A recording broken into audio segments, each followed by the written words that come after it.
Good morning. Good Good morning, morning. everyone. So for those of you who don't know, Milen is a very good friend of ours, and we play D&D together, and Milen wanted to get some reading done, so is joining me this morning, and obviously we've met Celine. I keep plugging Celine's channel. Now, yesterday, Celine, you were in the chat of the live for about 5 minutes before you had to have an early night. I know. I was there for like 60 minutes. Yeah, you were. But within like half an hour of you leaving, we revealed who won the scavenger hunt. And obviously there were three second round prizes where you could win a copy of The Beautiful Ones. Mhm. And there were 3 opportunities to win a bundle of books. Mhm. And you won one of the bundle of books. I'm so excited. I keep winning with you. I love that. I didn't want anything in my life until I met you. It is going to sound like nepotism, though. When you say it like that, it sounds like nepotism. Well done, Celine. It's not. I swear it's not. It really is not. But also because I never entered anything, so that might be why. No, that's fair. I was so tempted because I'm a horrible person. I was so tempted to message you and be like, "Hey, so we pulled your name out of the jar, but because you weren't here, we decided to give it to someone else." I would have yelled at you. I would have screamed for sure. You'd have cried. I'm so excited about those books. I kept saying that to you that I wanted to read them. I'm so excited. Yeah, that's fair. Because I don't have enough already to read. Right. But now you've got 3 new books to read. They're all gothic and all really different. Like Apollo Blue is really dark academia literary. Mexican Gothic is like a classic ghost story. And M is for Monsters is a modern retelling of Frankenstein. So it's just all of them are amazing, but so different, which is kind of the point. I'm going to skip to the most recent comments and work my way back up because for about an hour, I have been discussing with Tamar and Emma about the fact that yesterday I said I was starting at 10 and then today I said 10:30 and usually I start at 9:30 and it's really unfair of me to create routines for people who are neurodiverse and then mess with it in the last week. That's really cruel of me. So I'm very, very sorry. So I was ready at 9:30. Yeah, I know you were. Celine texted me being like, Hannah, is there a link? I was still in bed. Yeah, me too. I was still in bed. I was ready. Ready at 10:30 for me, which is 9:30 for you. And I was like, I'm missing something. There's no announcement. There's nothing. Have I got the date right? No, you have. You're all fine. You're all fine. It's just I was tired and I realized yesterday during the sprints, because I've set them up during the week. Every week so far, whereas this week I didn't because I hadn't got another live show to prep at the same time. Usually I do them in 2s. So because I didn't, I just left it. And then yesterday I was like, I need to share that link. Otherwise no one's going to know what's happening. So good morning. Yeah. So Lizzie also won. She got The Beautiful Ones, which is hilarious to me because she doesn't like romance. It's a romance novel. So she's going to have to read it now. I love it. It's my favorite book of the year for sure. Good morning. If you could drop it to me on Discord, that would probably be easiest. Seeing as I know that we're friends on Discord, so that make my life easier. Good morning. Good morning, Susie. Hope you're well. Yeah, everyone wins because of me. Lizzie will be joining in a bit, but she needs to shower first. I also need to shower, but I just decided to heavily deodorize instead and just run around in my pajamas. It's Sunday. Good morning, ready to read lots. And then I feel like this is where we got to the point where, and also daylight savings time did not help because we got an extra hour of sleep. So in theory, I should have been up and ready for 9:30, but I wasn't. Okay, let's scroll back down. It's not unfair, cruel. It's not like a paid service. You're allowed to make changes. I know, but I feel like I should have given you more of a heads up. And I did say, but I said 10 and I still messed it up, so I'm really sorry. I tried to remember if you said something about changing the time for the last Sunday, and I was like, I don't remember. Maybe she told me and I just don't remember because it would be something that I would do. Completely forgot about something. So yeah, that's fair. No, I made the decision Friday and then I made a point of mentioning it last night at the end of the sprint to be like, we will be starting later because I need a snooze. And then I still didn't get up on time. So and in my head, it's like, it's fine, it's 10:30. And then it wasn't, it was 10. We're all here. It's fine. It's okay. To be fair though, I came downstairs and I was in a right grump this morning. Like I was really moody and I couldn't work out why. I was like, I must be just overtired because I was miserable. And Lizzie was like, oh, well, you know, I'm going to do breakfast. And she said to me yesterday, because we bought some like hollandaise sauce, she was going to do me eggs Benedict. And the moment I sat down and ate, my mood changed. And I was like, oh, I was hungry. Right. That's why Hannah's in a bad mood. It's nothing to do with that. Good morning. Lizzie's reaction was hilarious. Lizzie was so like, it was really funny because she's grateful. She's won something. She's fuming that she won the one book that she didn't want, as opposed to the bundle of books that she did want. Unfortunate. So I can absolutely tell you what The Beautiful Ones is about. Let me grab my copy. I was just Googling it, so that would be better. Yep. Yeah, I don't exactly know the books are about. I think I have them on my want to read list, and that's enough. I feel like you'd really like it, Celine, and that's why it really tickled me that I won the bundle and Lizzie won this one. So The Beautiful Ones is a historical romance written by excuse me, Silva Moreno Garcia, who is the author who wrote Mexican Gothic, Gods of Jade and Shadow, etc. Loads of great books by them. This is my favorite of theirs by a mile. And basically you've got three main characters. You have a young girl called Antonina, who is kind of experiencing coming out, you know, like when young girls would like debut and they'd like meet society and this sort of stuff. She's doing that for the first time under the tutelage of her cousin's wife, Valerie. And Valerie does not like Antonina. Everything that Antonina is, which is young and beautiful and wild and carefree, Valerie is not. She is incredibly highly strung. She is beautiful, but she uses it as a weapon more than just kind of enjoying being who she is. And the reason she's like that is because 10 years ago, she was desperately in love with this man called Hector.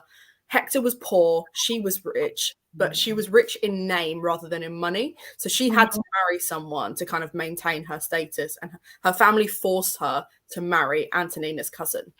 Now, 10 years later, Hector rocks up, and Hector has telekinesis. He has the ability to move things, and he does a lot of performing. He's become really famous. He's become very rich, and he wants to steal Valerie away. But Valerie is like, no, this was 10 years ago. I have a life here, and it's all kind of set up. So Hector then starts hanging out with Nina and teaching her telekinesis because she also has the ability, and there kind of like blossoms this relationship between them, and it literally becomes a love triangle because Valerie is raging that her ex-boyfriend would even dare consider being in love with someone else because she loved the attention that he gave her, but she's also not willing to give up like the stability of being with this rich husband. Nina loves Hector and doesn't realize that actually Hector was in love with Valerie 10 years ago. And Hector is just there in love with both of these women, not knowing what the fuck to do with his life. And my favorite character is an aristocratic gentleman called Etienne. And I'm really sorry, Celine, if I messed that up. No, it's cute. Do it. Thanks. He is this really kind of classic aristocrat who has lots of money, has a lot of free time, and spends it kind of in cafes, listening to poets, playing music, and just generally like chilling out. And the entire time this book is happening, he's just like, Hector, please, no, just let it go, move on, find literally anyone else. This is so much drama. And like as the story progresses, I felt so sorry for him. He was my favorite character, and it's such a it's like a telenovela drama, but it's set in like, I don't know if this place is real because I've googled it a couple of times, and it feels like a French city, but it doesn't. And it's like I can't remember what it's called. The city Check. It's Lucé. I'm gonna put it in the comments because I can never know how to say it.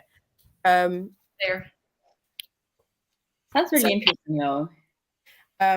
But to answer Tamar's question of is there smut? No, they have sex, and it's kind of half on screen, half off. It's more tension than it is sex.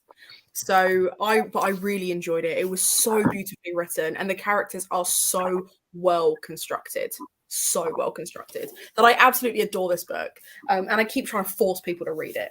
It does sound really interesting when you're describing it. I just get really excited about it. It's so good. Yeah, you can tell. I can tell.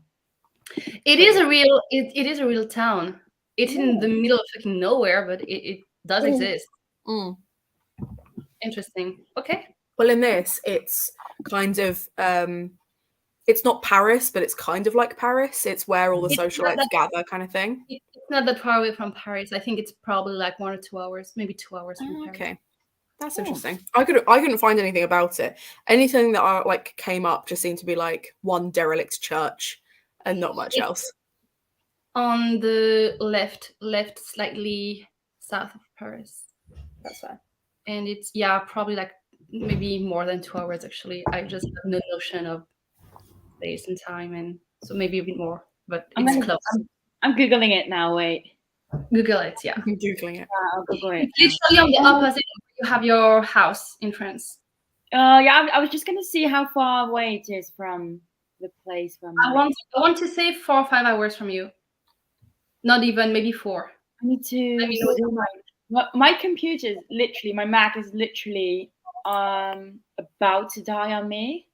So it's gonna take. It's either dying this week or next week.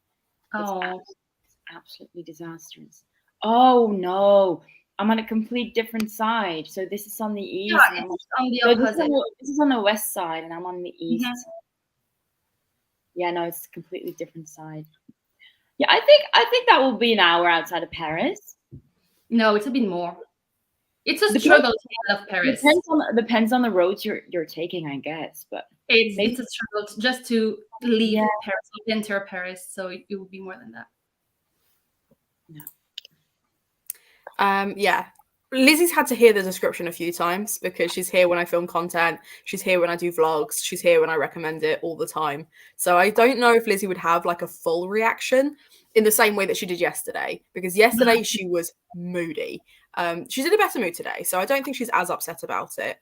But she doesn't want to read it, and I'm not going to force anyone to read it that doesn't want to read it. But for both of you, because both of you either like gothic fiction or kind of like historical stuff, especially when it's got that supernatural element to it as well, like the telekinesis. Like Nina is really into like collecting bugs, so she spends a lot of time outdoors. It's a really like ethereal book. I love it. I think it's great, and I think you two. I'm very curious about it. Like I'm not gonna lie, I'm very curious about it. I really want to read that, and I want to read more romance. So I'm also very intrigued by that. Yeah, I'm really picky when it comes to romance. Like, I don't like your standard like Sophie Kinsella type romances or Maeve Binchy. I find them really tropey. This I lapped up, so I feel like you'd enjoy it. I couldn't read that. My dog is called Hector, and all I can picture him is in a suit. Oh, that's cute. So cute. I'd buy that for him for Halloween, like putting him in a suit with a little bow tie. It would be cute. Nice. And this is here to remind me that I need to ask you guys what you're reading this morning. What are you reading this morning? Because, I have to finish it by the end of the day. By 7? Yeah, me too. So for those of you who don't know, Celine, Lizzie, and Abby from Abbey of Pellinor and I are all in a book club that we're going to be bringing back in the new year, which is the Bevies and Book Club that we were doing. And Hannah Ryan from Bookworms Feast is also joining us. And then we're going to have like guests and stuff each month as well, which will be fun. But we all picked books for each other to read for November and December. And then apparently none of us read them. So like when Lizzie joins later, she also needs to finish her book club pick. Like, I don't know how Hannah and Abby got on, but the 3 liabilities were liabilities. Like, we did not read Lizzie picked this one for me as well. So and you picked this for me, didn't you? I picked this for you. And again, so I'm saying that. Yeah, I'm saying that for everybody. If Hannah likes the book, me reading the book will depend on how Hannah likes it or not. So I haven't even read it. Okay. Yeah. She was like, to be fair, I love that, because usually I'm really like hesitant to recommend books to people, because I'm like, okay, I know I liked this, but I need to take in mind what you like to recommend you a book. And I had Abby to pick for, and I was really nervous about it because there are books that I hated from like the deep within my core, hated that Abby gave 4 stars. So I was like, I need to pick something that like I really enjoyed and would be happy to recommend, but maybe there was something about it I didn't like, to see how she feels about it. So I went with How to Kill Your Family by Bella Mackie, because it's a great book. It's a fun book, but the ending of it irritated me, which is why it got 4 stars, not 5. And I'm really interested to see what Abby has to say about it. It's going to I'm be a very good time. curious as well, because I not DNF'd it, but I put it aside. So I'm very curious. I wasn't in the mood. It's not that I didn't like it. I just wasn't in the mood at the time for it. It's not for everyone. That's fair. What are you reading, Milen? I'm reading Rebecca. Oh my God, yes, I remember you said that. Yeah, I'm sorry. And I need to finish it before tonight because I have a book club tomorrow. Yeah, good luck with that. It took me ever to read this book. Yeah, I don't think it's The going to upside work out is- that well. But I'm currently at 20%. I cheated. I started already because panicking. But I'm at 20% and it took me all week. So Yeah, exactly. My point. It took me forever to read it. But the upside with that one is if you don't finish it, you only have to answer questions about stuff that you've read the bit on, and because it's such a like a prolific, you could probably just read the Spark Notes. There are no Spark Notes for this one. I need it. I need to know what happened. rude. Honestly, if you're not done with the book by the end of the sprint, just watch the movie. It's okay. Yeah, no, I'm just gonna. It's. I mean, I'm enjoying it. It's. I'm really enjoying it, but it's just dense. Yes. Yeah. But yeah, I am enjoying it. So it's not that. But it's just it takes me a while to get read it. But I've been getting used to the writing style, so it's going a bit quicker each time I pick it up. Fair. But I'm not gonna finish. I'm not gonna finish. It's just. No, that's fair. But we're aiming high. We're aiming high. Yeah. So yeah, guys, don't forget to put in the comments what you will be reading, or if you've got productivity planned, what is your productivity going to look like? Literally, how the fuck do you write all this info, Hannah? I just DNF'd a book and info to me to get in that gallery. I forgot the main character's name. I forget characters' names all the time, or I mix them up with stuff. But when it comes to plot, my brain latches onto that stuff.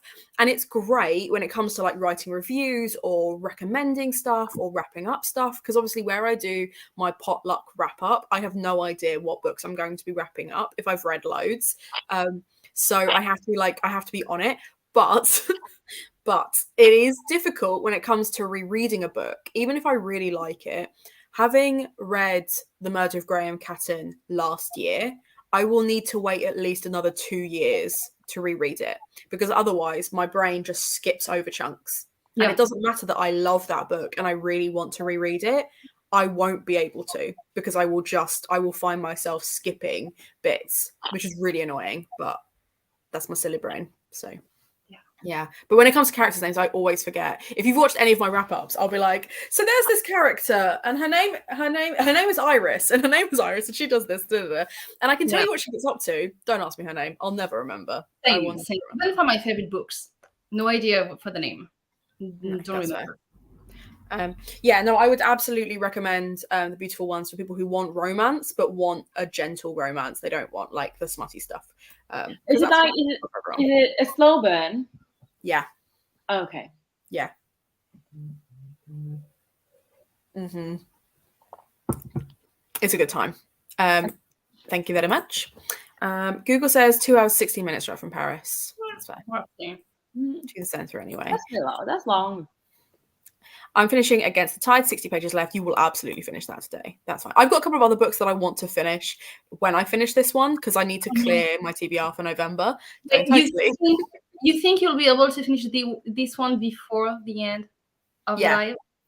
Well, I did 111 pages. Oh, you're already okay. I'm only 70. Okay. I'm at 72 pages in. Yeah. It reads really quickly. So I was doing like in the half an hour sprints we were doing yesterday, I was doing about 40 pages. So I reckon with 200-ish pages to go, it won't take me very long, I don't think. Yeah. Gonna read The Twisted Bonds. I love that you're jumping onto the second one already of that. So Amena and I were buddy reading these Hollow Vows, and These Twisted Bonds is the second one in that duology. And it reads a lot like a villain origin story, the first one. So I really enjoyed that. And also Dreams of Gods and Monsters, which is awesome. I love Laini Taylor so much. I know you do. It's okay. It's okay. Emma's going to read The Chestnut Man. Is that a horror? It sounds like it's going to be a horror. Thriller horror. Thriller. So good. So good. Wait, Celine, you're really into Stephen King, aren't you? Or you've read it? I guess. Have you read Carrie? No, because I am not quite into this genre. Like, I know that everyone knows the story, and I will read it at some point. I'm just not. Because I'm a bit worse, and I don't read horror, but I run this book club at school. And I have a bunch of 14, 15-year-olds in the book club, and they want to read Carrie, Stephen King. And when I Google it, it says that it's appropriate for teenage audiences, but I'm not sure, and I haven't read it. I don't know. I'm not the right person to. Yeah. So anyone knows. Like I don't really have triggers, and I have a really high tolerance to gore and horror stuff. So you should ask me like really not. I would tell you, yeah, sure, it's fine. Yeah. My only concern would be that it's Stephen King's writing, which is notoriously really problematic. And I think it's one of those ones where you could probably get away with it because there's students in the text. If you're doing it like a book club where you were breaking it down and you were talking about it and you're having a conversation about the language, that's fine. I don't think it's a book that I would generally recommend to young people. They really want to read it, and they were also talking about it, and I know enough about that book to say no, we're not going to do that. I mean, I'm in the middle of this one. Well, I'm in the beginning of this one. I've started this one. I mean, I know there's a few problematic scenes in there that I do not want to touch on with 13, 14, 15-year-olds. Like, to be honest, I don't think there is not one problematic scene in any of his books. Like, there's at least one in every single book. Okay, but Carrie's at least targeted a little bit towards teenagers. They can watch the movie. Again, they can watch the movie, maybe. I don't know. I think they've seen the movie. They told me, oh, we've seen the movie and we want to read the book. I'm like, okay, but then I haven't read it. I haven't read it yet, so I really couldn't say. No, that's fine. No, Lizzie, no it for teens. I know. So my plan for reading one book at a time in November is audiobooks, graphic novels, and then the books that I've picked are books that I will have to fully concentrate on. So they're quite dense books. Now, the downside to that is I don't want to read them. Like, the downside is I am very much in the mood to like pick at different things. And I know part of that is because I'm not allowed. So I'm hoping. The other thing is I will be going down in December down to my parents' place. So I will have to make sure that the books that I have set for December also appeal to my mood, which will probably help me read one at a time in November because I will take my time with them. But I'm really nervous because I'm definitely a mood reader. Like, I love setting a TBR, but when it comes to actually reading, I take my good sweet time with it and pick and choose, every time. That's fair. That's fair. You finished Broken by Karen Slaughter. Next book is Indigo. Nice. Karen Slaughter is a good author. I've read something by her, I think. Is it The Good Daughter? Is it by Karen Slaughter? I think it is. Let's have a look. I think it's The Good Daughter, which is highly traumatizing. So maybe not. The Good Daughter, Pieces of Her, Pretty Girls, Triptych, False Witness. They're all by Karen Slaughter. Thank you. Well, I hope you enjoy your farmers market. Hello and welcome. Reading Mina and the Slayers. I hope you enjoy it. We love a vampire book. Crouch, okay, which is described as an Irish trans horror novel in verse. Every time Andreas rocks up with these really obscure recommendations, I want to pick them up all of them. Yeah, this sounds interesting though. Right? That's intriguing, really intriguing. Like, if you have content, you need to let me know because I feel like these recommendations feel so wild. I love them. Just joined the sprint. Welcome. I'm going to be reading Dial A for Aunties, which is so good. So good. Dial A for Aunties is so funny. I devoured it in like 2 days. And then recently the sequel to that one came out, which is For Aunties and a Wedding. And it's so good. I hope you enjoyed it. I hope it's a good time. Thriller mystery type. Defo not it for teens. Yeah. Yeah, I'm in that age group, and Stephen King is a huge no-no for me. That's fair. Yeah, no. So one of the prompts on my TBR racing stacks is haiku titles, where basically I have to pick 3 books for the one prompt. And I got that on nonfiction. And what's really dumb is I got it on middle grades first, and I decided that I didn't want to read that many middle grades. So I went again and got it on nonfiction. And if that's not karma, I don't know what is. Brutal. Yeah, that's fair. Unknown books, never heard of them before, but they sound great. I would not recommend Carrie for teens. That's fair. You're all making me curious. I want to buy it now. That is a long, long list of triggers. Okay, that is pretty much for every Stephen King books. Like, yeah, that's fair. Really have to get they're all Dutch. That's fair. That's fair. I was texting being like, didn't realize it was I was doing it was that. So loads of people do non-fiction November where they just read non-fiction books for November, and I never do it because I always get myself really hyped when I buy a non-fiction book I'm really intrigued by, and then it never makes its way onto my TBR because I never want to pick it up. And non-fiction November to me just sounds painful. I need some escapism. I don't need to know how awful the real world is, you know. But it's fine. I've got 3 non-fictions on my TBR, and I will get to all of them. I heard that November is a reread month. I know a lot of people who do only rereads in November, which could be a nice thing, but like only rereads, I don't know. Can I just say, if there are any obscure books recommended in Dutch, hit me up, because I'm trying to get into Dutch reading again, so I can really use all the recommendations. That's fair. That's fair. Yeah, I literally felt so sorry for you. Yeah, that's really sweet of you. Thank you. I read a scary amount of nonfiction this year. That's fair. Like, this is the thing. Nonfiction for some people is amazing and they love nonfiction, but I can't do a whole month. I can't do a whole month of it.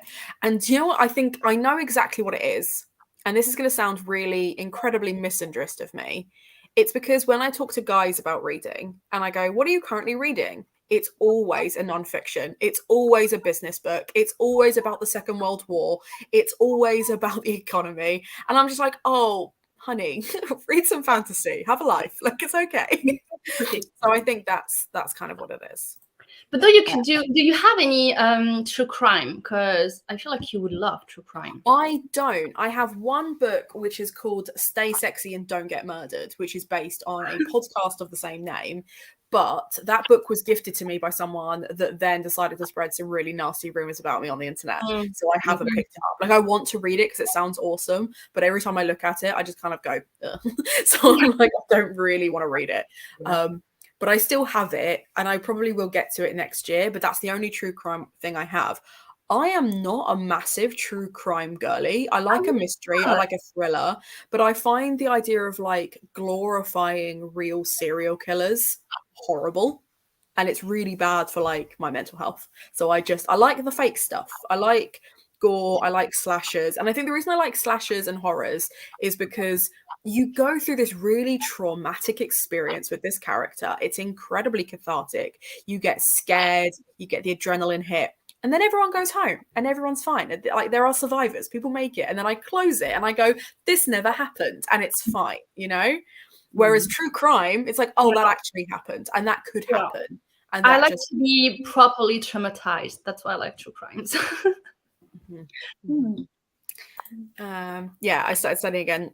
Lots of nonfiction for study. That's fair. Yes. Yeah. I'm the same. I like buying nonfiction. I've got loads of really interesting books. I've got books on writing, Greek myth. I've got them on exhaustion. I've got loads of business books because I own my own business, so I do buy them on a regular basis. I just don't like talking about them. And when it comes to like picking a book for my TBR, I'm like, ooh, what will my audience really like me to read about? Subscription services? No, like that's not. No one cares. Yeah, that's fair. Yeah, how calm people can be when talking about these murdered multiple. Yeah, it's the dead between the eyes thing. Can't deal with it. Yeah, thank you. And like, I've got like no shame for anyone who enjoys true crime. I think it's the same for that like escapism. People like the fact that they can kind of escape into these things. But for me, the idea that these things actually happened just is too much. Too much. Strangers Press offers a free set of Dutch short stories translating over on there. So maybe that's somewhere you can check out, Malem. Yes. Okay, so it's bang on 11. So I'm going to add the timer to the stream. And I'm going to read for 45 minutes. So I'm going to go have lunch, I think, and That's read a fine. little bit. I'm going to do both. I need to do the washing, get lunch, and then I'm going to read. No worries. Right. Well, regardless what you get up to, I will see you guys in 45 minutes. See you.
Hi. Hey. Hi. So I managed 35 pages in that sprint. And I also took down more of my pillow fort because I've still got a little bit hanging there. I've read 35 pages or so. Not bad. What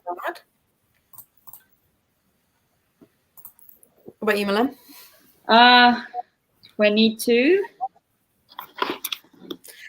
That's not bad considering how dense it is. Yeah, and I didn't start until 20 minutes ago, so reasonably okay. Still not gonna make it. That's fair. Are you enjoying your spooky book, Celine? It's okay.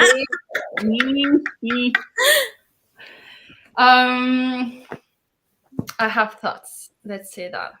Okay, interesting. Yeah. It's not the right thing it would be. No, that's fair. I mean, I DNF'd Lost Boy, which is the Peter Pan retelling by the same author, which is like Christina Henry is one of Lizzie's favorite authors. Like they can do no wrong. I just couldn't get into it. And I ended up, I haven't even like officially DNF'd it because I never put it on Goodreads. I was reading it. I think I got about 12 pages in and was like, this is not for me.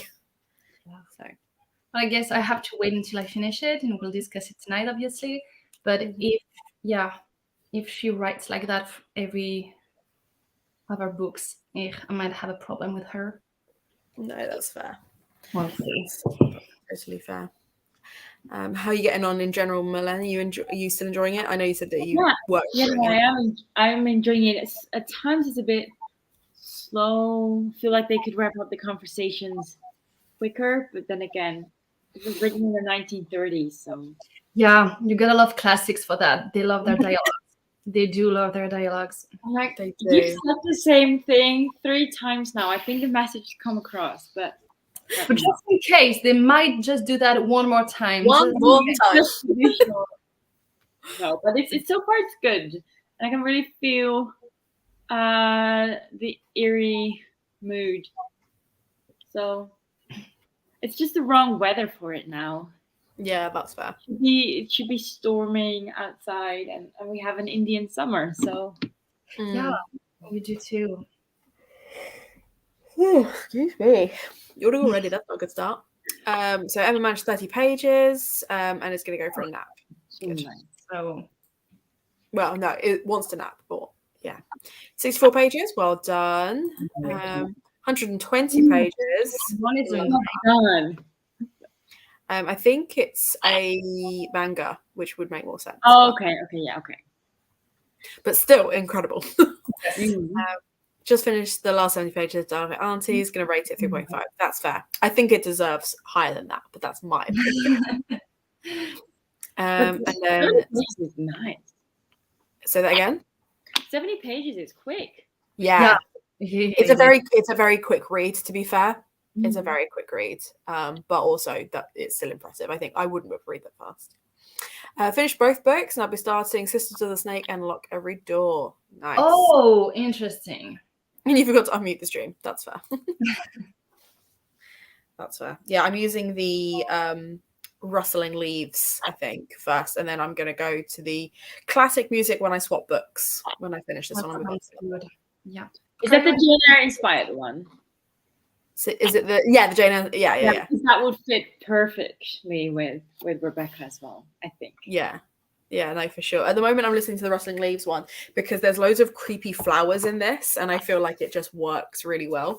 But I do feel like I've really enjoyed making those timers, and I am thinking of doing like one a month next year, but I don't know how that's going to work out because they're quite time consuming to make. They take a little minute, so we shall see. I want to be real again. Amazing. Love that. And hello and welcome. I made my bed, did some cleaning, and now sending emails. Love that. Just having a lazy Sunday. We love to see it. Busy Sundays are not the one. I like a lazy Sunday. I like a Sunday where I have no plans except this. Exactly. That's So. the best. Me too. Although I have realised that I won't be doing another start to finish sprint until the new year. Just one? I've got too many plans. I've got too many Sundays planned, unfortunately. I'm not happy about that. No, I know. But I have put in my diary, because I was showing you my calendar on Discord the other day. I have put in my diary for at least one Sunday every single month next year that I will be doing start to finish sprints. That's cool. That makes me happy. Because I need to read at least one book a month. I need to. I need to get it done. And I think you'll manage one book a month. Yeah, I think I'll be okay. Well, because I'm filming over the next couple of weeks. One of the videos is all of the things that I want to do for 2023. So kind of book club plans, Discord plans. I'm hoping to hit 1,000 subscribers in the new year, and then I have a Patreon that I want to do. So kind of like just talking about all of those goals in general. And one of those goals that I'm like, this is like a long-term goal. I don't think I'm going to hit it in 2023, but I might, is that I would love to hit having read 1,000 books. Mm-hmm. Because I'm currently on like 700 and something. Yeah. Have a look. So I think I'm currently on, last I checked, I was on like 788. So it's, yeah, 788. So it's just a little bit over 200 books that I would need to read in the new year. How many books have you read so far this year? 135. Oh, jeez. This is ridiculous. That is ridiculous. Saying that it's That is insanity. Oh, excuse me, we've got bots coming in. Just gonna block them. Yeah, yeah, it is. Like, I know it is, but also I really like setting myself ridiculous challenges. And my thought is, it's not like I'm like, oh, I'm gonna try and read 300 books, because that was a lot. But Yeah, it's you managed. Have you reached that last year? No, I didn't. I got to 225. Which is insanity in and of itself. yeah. Which, to be fair, is what makes me feel a bit better about trying to hit 1,000 in the new year, because I've still got 2 months, right? So in theory, I could, yeah, 800. Yeah, and then it'd be a lot easier. I've only got to hit 200 books next year. Oh wow! Here I am. Oh, dear. You want me to say, Belen? Oh, here I am with my small goal. Well, I feel like most people set normal goals, you know? Like, most people are like, I want to read 10 books this year. And it's like, that's sensible. Because then if you don't, it doesn't matter. I, however, am a menace to society and myself. So.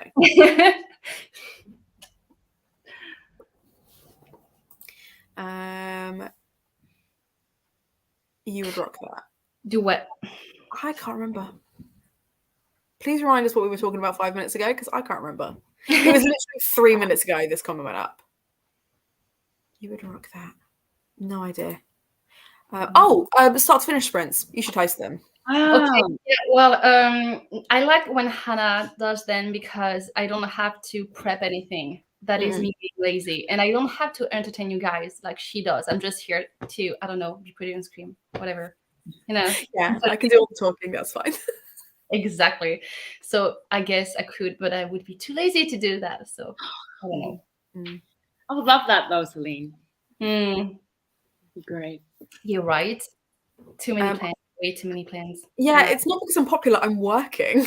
Like, I've got like work. It's to make money. Yeah, monetization. So I don't know if I want to hit 1,000. Like, I'm not necessarily aiming for 1,000 because then you can monetize your YouTube videos. I want to hit 1,000 because then I know statistically the people that will then join a Patreon will actually be people that enjoy my content and will pay for it, so that I can monetize it that way. Because at the moment I still swear too much on my channel. I talk about whatever I want to. I don't have a lot of like consistency in watch hours. So even if I hit 1,000 subscribers, I'm not ready yet to monetize those videos. But it means that I will be able to make more themed content for Patreon, which is kind of the plan. And also the Patreon that I want to make, and I'm just going to bore you guys with it a little bit for now, is going to be split between Waypoint books and my writing as well as YouTube content.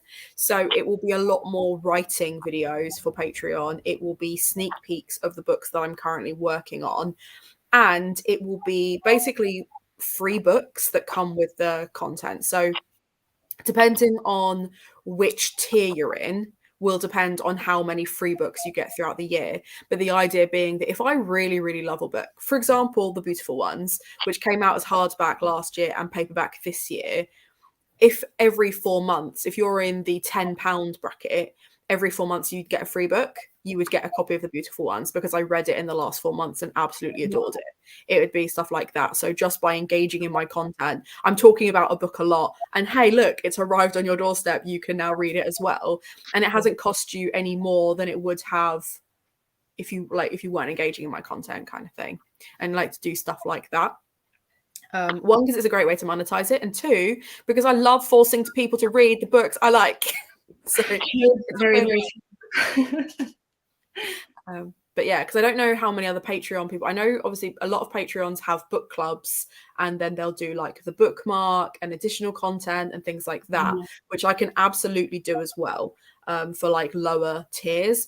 But I thought, actually, if I'm doing a book club with the Waypoint book club that we do, the Lunar book club click, you can kind of like pick and go as you choose if you want to get involved or not.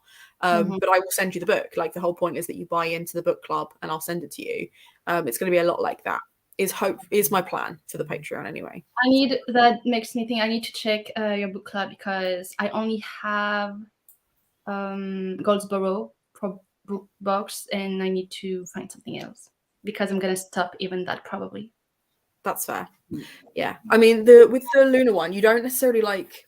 With Goldsboro, I think you do it monthly. It just comes out monthly, isn't it? Yeah. With this one, it's not a subscription. You have to choose to buy in each month.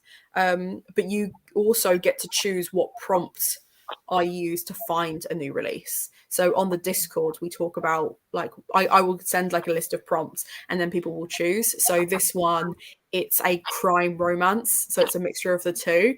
And it's more romance than crime, but there's like a diamond heist in it as well. And it just sounds really fun. So it's like a mixture of, because that's the prompts that everyone wanted. And then I've picked a new release that's come out that fits all of that. Now, not many people on my Discord enjoy romance, because they haven't joined my content because I talk about romance. They've joined because I talk about horror and gothic and thriller and shit. So not many people have bought that one. That's absolutely fine. Last month, when it was a spooky read for October, and I said that it was going to be really creepy, loads of people bought that one because that's the content they're used to seeing. So it just means that you don't have to read something if you're not interested in the genre. Only I do. I have to read all of them, but that's fine. I've made that rough my own back. So, but yeah. I may finally start watching The Rings of Power and The House of Dragons today, now that season 1 is over. Yeah. So have you guys? I know obviously, Celine, you watched The Rings of Power. Have you watched any more since then? I have watched the 2 or 3 episodes, like the first 2 or 3, but I need to watch both, actually.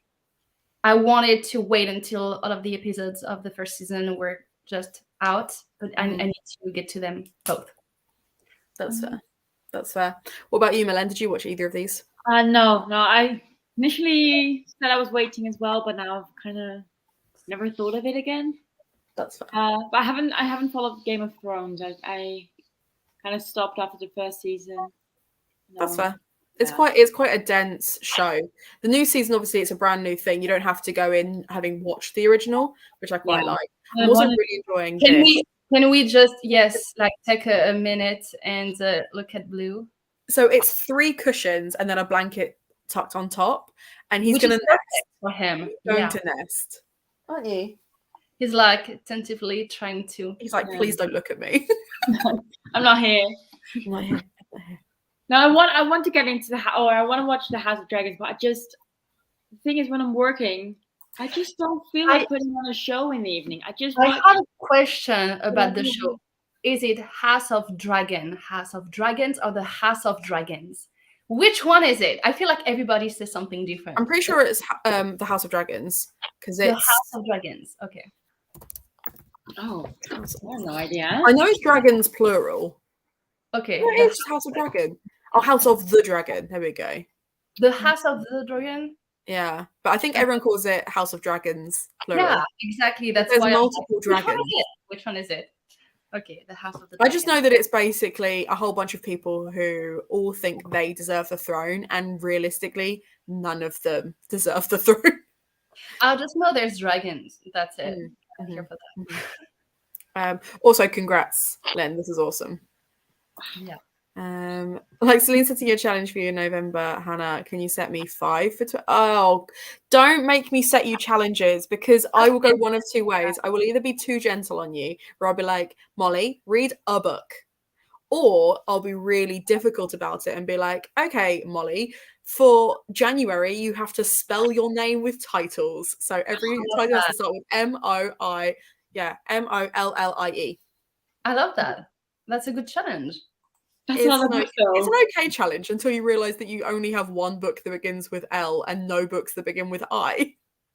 Oh, true. Like, Celine, if you were to do that for November, if you were to read Celine, what books would you pick? I'll be fucked. See, that's how it's not a good challenge. I'm already stuck on the M. I'm already stuck on the M. Because there's only one option. That's on the C. I don't even know what I can. Like, what? Oh, I don't think I could do that, though. See, I would have it really difficult because I just need to find HAN twice. Yes. So I could do House of Hunger. I have it here. Husband's Material, except I haven't read Boyfriend Material yet. Ninth House I could reread. It's not out yet. I need to order that. Wait. Because I've got some book vouchers. I could do Never Let Me Go. Oh, yeah. Don't do that. Ooh, are you sure? Are you sure? At this point, I'm not sure of anything. Are you sure you want to do Never Let Me Go? Yeah. For L, A Little Life? Or like, do I count the A as the... That's up to you. That's up to you. If you want to go A Little Life, that's fine. But Celine, you can't do A Little Life and then anything else in 1 month. You can't do more than just A Little Life in a month. Yeah, no, sure can. Oh my goodness. Because I've been wanting to read A Little Life forever. So then I need 2 E and 1 I. Oh, I have it, but like no. So this is what I mean. Like my challenges are they either go too hard or not hard enough. So and I can hang out with 5 challenges for you, Molly, but you will regret it. I need something for ease. I have 2 and I like a challenge. Wait, I'm trying to find something. For E? Yeah. I don't have anything with it. There must be a word that's like a title that starts with like ever or something. Evermore? I have Mrs. England, but like it's Mrs. first. That's Mrs. Yeah. Yeah. Lizzie, give us a title that begins with E. Lizzie, help. Also begins with E. You right. Empire of the Vampire. Perfect. Oh, it's here. I'm so stupid. It took me a while because it's turned around on my shelf. So I was like, "What's that book?" But Empire of the Vampire. But Celine, if you're gonna read Empire of the Vampire and A Little Life and Never Let Me Go in 1 month, you might kill yourself. And It, I have It by Stephen King. So do remember that. Okay, Celine, I want to see you carry this out. I want to see you do this. Do not put that out there. No, do not, because I would feel very much obliged to do it or try to attempt to do that. And yeah, no, let's not do that. Let's not do that. How are you, Lizzie? How are you? I'm now clean. I've still got damp hair. Mm-hmm. But I was like, well, I need to start reading because I have a lot of pages to get through. Mm-hmm. I'm 45% of the way through City of Brass, so I need to be 100% of the way through City of Brass by 7:30 this evening. So, would I like it, Lizzie? That is my question, because I've been wanting to read it for ages. Would I like it? I'll talk to you about that this evening, I think. Oh, that means no. Yeah, that means no. No. I need to finish it because it's high fantasy. So a lot of what I'm having trouble with, I have a lot of trouble with high fantasy in general. Like it's always starting. I thought it was just fantasy, not like higher epic fantasy. I would call it high fantasy, to be honest. Lord of the Rings is high fantasy. Are you sure you want to put it in the same genre? Are you sure? I think so, because you can have YA high fantasy, Celine. Yeah. I know, I was born and I really enjoyed the books. No, but I think you misunderstand because they're reclassifying Lord of the Rings as YA high fantasy. What? You know, Who is they? Who is they? I don't know. The publishers who have republished Lord of the Rings with those fugly Rings of Power covers, those are specifically because they're being remarketed as YA. I disagree. No, unacceptable. Yeah, I fucking disagree too, but there we are. Yeah. To do that, but okay. Yeah, we do count audiobooks. I definitely count audiobooks. My Goodreads count, and also audiobooks count as normal reading, in my opinion, for sure. This is a whole mood. Yeah, so it's not necessarily every video, but if so I've put my videos so that you have to be 18 to watch. You don't have to be logged in and 18 to watch.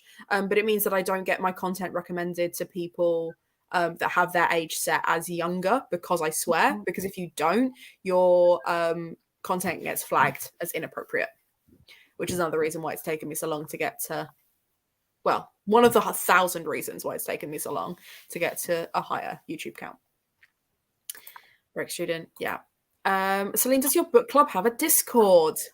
Sure does. Sure does. Let me just open it up. I'll get the cheeky little link. Thank you so much. She does a better job at just doing everything for my book club than I do. So yeah, but it's because I don't bother doing it for my book clubs or anything else. Lizzie has to do that for me instead.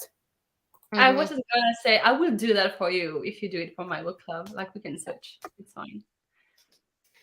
So it will take a while to load, but I have just dropped that in the chat. Thank you. Do you have links to everyone else's channels? Any chance the channel links can be included in the video description? Yes, I will also do that now. I will do that now. I also dropped Celine's link in the chat as well.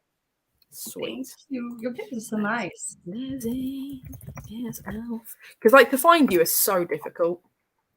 Because you put in Lizzie as elf, and immediately the first thing that comes up is elf on a shelf every time. How dare I? I know. I've said this to you before. Finding you is really hard. Well, I am short, so I'm just below eye line. Also, apparently, if you Google Lizzie as elf, the first thing that comes up is a small child. So that's fun. Well, she is a small, so.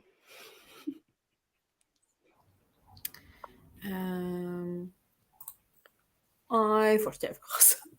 The House of Dragon, I mean, it's amazing. Love that. Yeah, the time jumps in the show is off-putting. That's fair. I find the time jumps are okay if I know, like, I feel like House of Dragon has gone out of its way to make it really clear there's a time jump, because The Witcher didn't, and it pissed off so many people. Oh, guys, what's The Witcher? Like in general. Have you seen the news about The Witcher? Yes, have you seen the news? Henry Cavill isn't going to be on season 4. Because he wants to go back to Superman, and the schedule, like there was a problem with the schedule, so it's going to be Liam Hemsworth. Well, Thor's little brother. Yes. Imena told me same face. But also, they're going to lose all their viewers because everyone was Henry Cavill's bum. No, they will. They will lose a lot. Like mainly seem naked. So they won't lose everyone though, and one of the reasons that has been like rumored about is because Liam Hemsworth costs less than Henry Cavill does. So Henry Cavill asked for more money and they said no. Is basically what's happened, because Netflix are fighting against Amazon and HBO at the moment because you've got House of Dragon and Lord of the Rings, etc. So although The Witcher has come out before them, it's never had the same budget. It's never had the same budget. So the only way they can keep that series going is by lowering the budget further, and that means not having. But the problem I've got with it is Henry Cavill was the one redeeming thing about that entire series. And I don't mean that he's fit, which he is, but I mean it's that he gave a shit about the franchise. Because if you've heard any of the commentary from any of the writers, even the director, when it comes to like season 1 and 2 of The Witcher, they don't like the franchise. They just don't like it. They've taken the piss out of the books and the games relentlessly, and they try to create something new with the series. And I cannot fathom being so disenfranchised with your job that you take a franchise you don't care about, that actually writers who would have enjoyed working on that project could have worked on, because you would rather get paid than work on something you actually like, and then slating it as you're working on it. That doesn't make any sense to me. That is true. I don't even think they did a good job, honestly, or like they're doing a good job with the show. Also, I got really confused when I read this comment initially, because those are my initials. No. Well, I was going to say about like time jumps. You say that they did it well. There are 2 characters in the show that confuse everything, and that is Matt Smith playing Damon, because he doesn't age like throughout the entire thing, and he's literally supposed to like he was her uncle looking like that when she was like 15, and then when she's like in her 20s, he looks exactly the same. And then the other one is Sir Kristen Cole, who also doesn't change even a little bit. And both of them are just normal human beings, human men. You know, men tend to lose their hair a little bit, look a bit older. Her father, who is only a little bit older than Damon, literally looks like a skeleton. I know there is in-show explanations as to why he looks as bad as he does, but I refuse to believe that those other 2 men don't also age. Yeah, but it's because they're the 2 love interests, so they can't age, because we're supposed to be attracted to them the entire way through. Yeah, but then there's also this old councilman who also doesn't age. It's based by Reese Evans. Reese Evans, yeah. Yeah, he's played by him, and he's already pretty old looking, right? Yep. And then he doesn't age any further, and he's meant to be the same age as like the king is. And I'm like, I don't believe that this show is doing time jumps super well. You change it's not perfect, but with the ones where the main thing they're battling is obviously when Game of Thrones came out, the kids were growing up at the same rate that their characters were. It made sense. In this season, they've got to jump 10 years, and then they've just got to age up the kids. So your option is you either do the Riverdale thing where you get adults playing children, which looks really inauthentic, or you try and age up kids. That's not going to work either. And I think, to be fair, I've not seen it. The clips that I have seen, I think it tracks. The one thing I don't like is the fact that with Aemond and Aegon, is you go from the elder brother being taller than the younger brother for like an entire 7 episodes, and then randomly, out of fucking nowhere, the younger brother is now 2.5 foot taller than his older brother. Since when? From where? What happened there? And I get why they chose that actor. I don't get why they maintained the height disparity. That doesn't make any sense to me. I thought the show was good, but I do think you are better off watching House of the Dragon first, because Game of Thrones does its best to spoil everything that's happening in House of the Dragon. Cool. A diabolical challenge. It saves me 7 seasons, so that's good. Celine did swear. Celine swears all the fucking time. Yeah, and also when I swear on YouTube, it's only when Hannah's doing it live. I won't swear on my channel. Always on Hannah's. I see. I channel. see, Celine. You're more likely to ruin Hannah's chances of being monetized yourself. You'll make sure that never happens. But because she does. Yeah, I swear. No, like a trooper. So I'm like, I said from day dot, there was no way I wasn't going to swear. And it was really funny because when I got an interview or offered an interview that I didn't take in the end for going back to teaching, and I basically was like, I just need you to know before I rock up for the interview you've invited me to, yesterday I posted a video where I got drunk and read Desperate Measures, which is an erotica, and I swear a lot in that video. And they were like, yeah, maybe don't worry about it then. And I was like, that's okay. So, yeah. This is my one thing about thinking about going into like YouTube or something. Like I swear a lot. I really want my students to find that. That's fair. Understandable. You might become the cool teacher though. What makes you think I'm not already? You might get fired. I was going to say, Millen Correct is the answer. cool teacher. That was Millen the is the correct cool answer, teacher. Milan. To be fair, I find that it's really funny because there are teachers that really want to be the cool teacher, and then there's teachers that rock up and they're like, "This is my job. I'm here to teach you," and they end up being the cool teacher because they are consistent. Like, I hope I'm the latter because yeah, a few of my colleagues are the former, and my students come up to me and say like, "I don't know what's up with her. She's trying so hard." I'm like, "Ooh, okay." So they notice immediately when you're playing a role. This is the thing. It's like at the end of the day, they're kids, but they're not idiots. And I find this really funny. Like there was one teacher that I had to observe them in my training year, and they were really patronizing. And it's like, these are like 14, 15-year-olds, and they'd be like, "Oh my God, you're amazing." And I'd be like, if someone spoke to me like that, I'd lose my shit.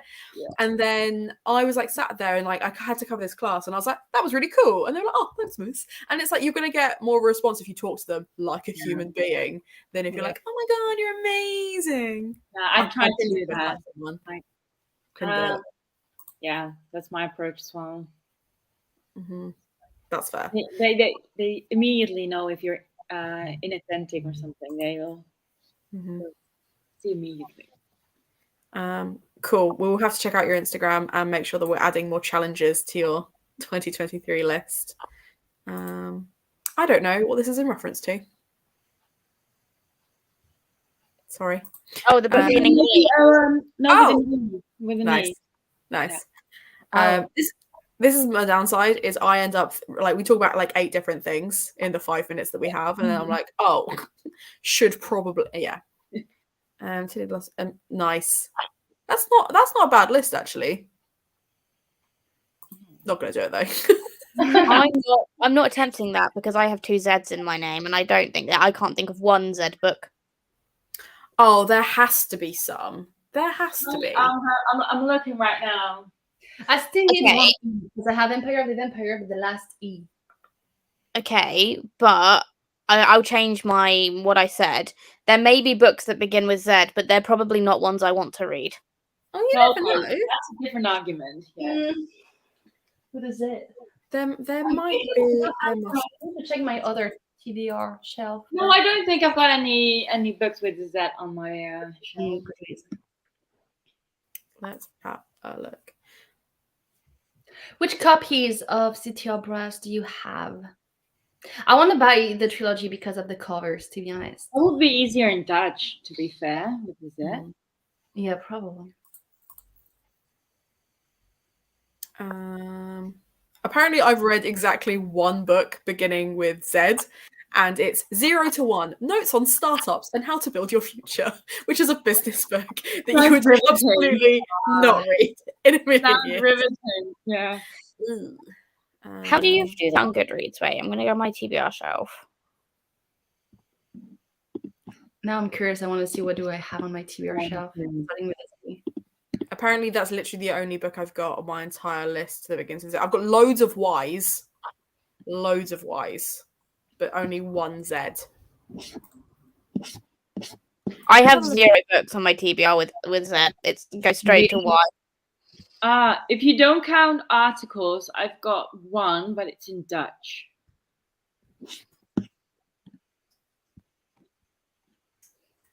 I'm gonna have a think, and then during the next sprint, I'm gonna have a think. Because no smart or what? That's fair. No, just already in the Discord. Yeah, I'm almost 100% sure that because I put it in one of the other sprints. So, I wasn't asked, but there you go. That's fair. Elvis 11 in Dutch. It is. Don't even get me started. It will be different. It will be very different. You'll probably be the last one as well.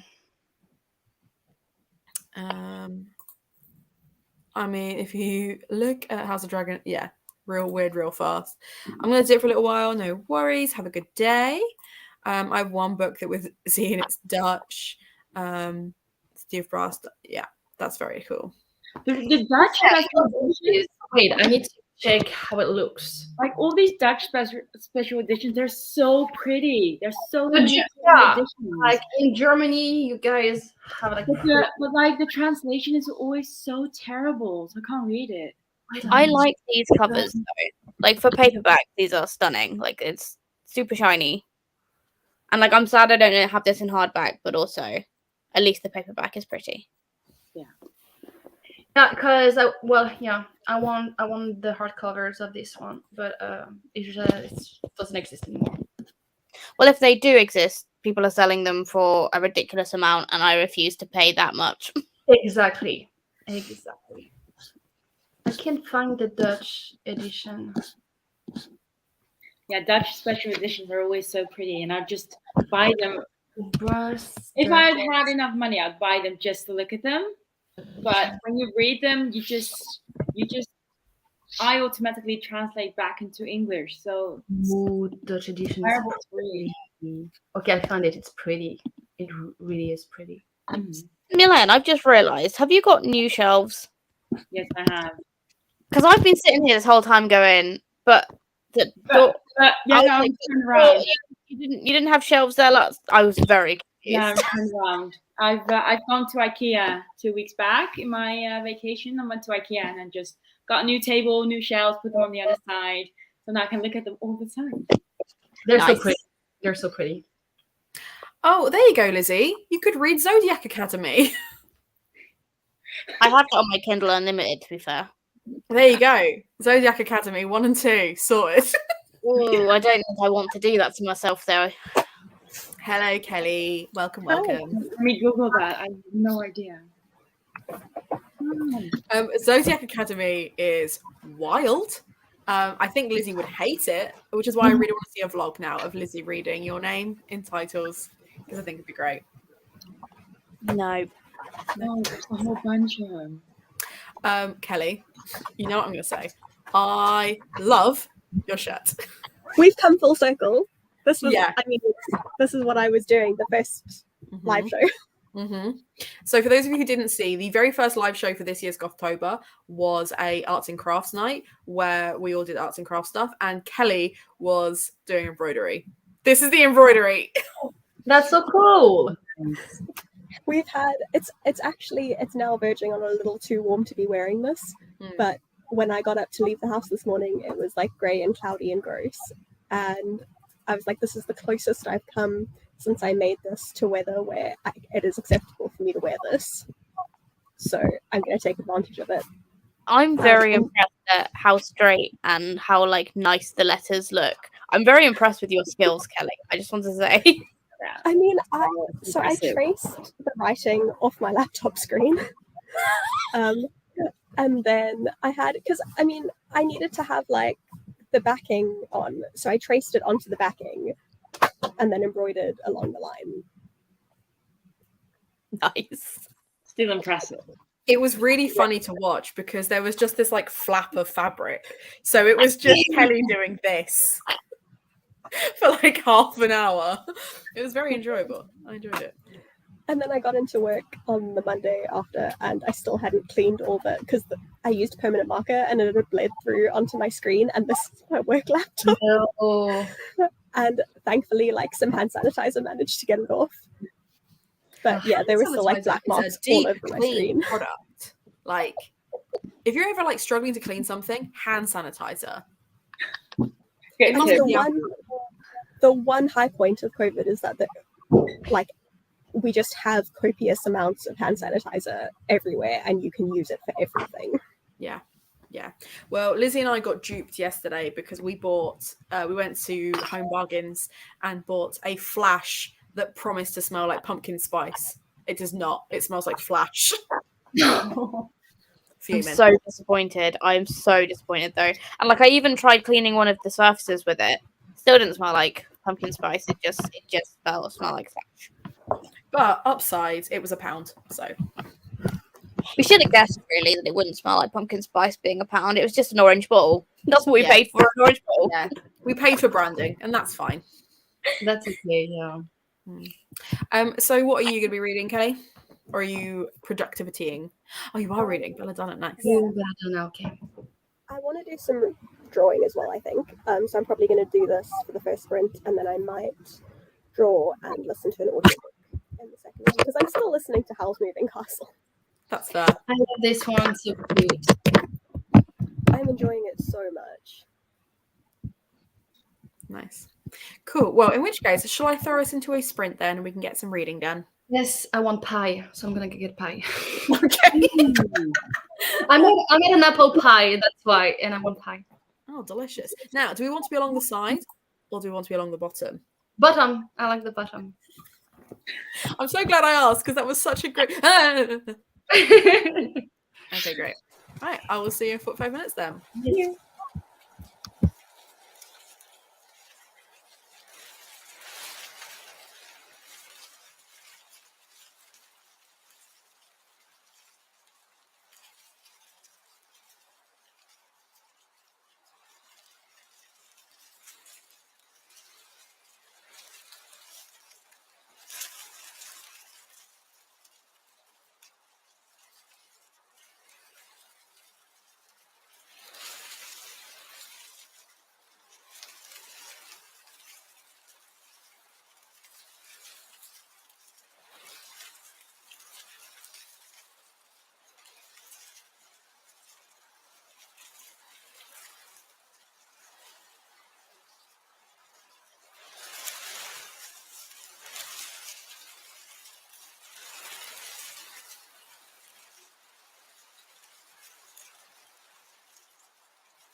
Hey.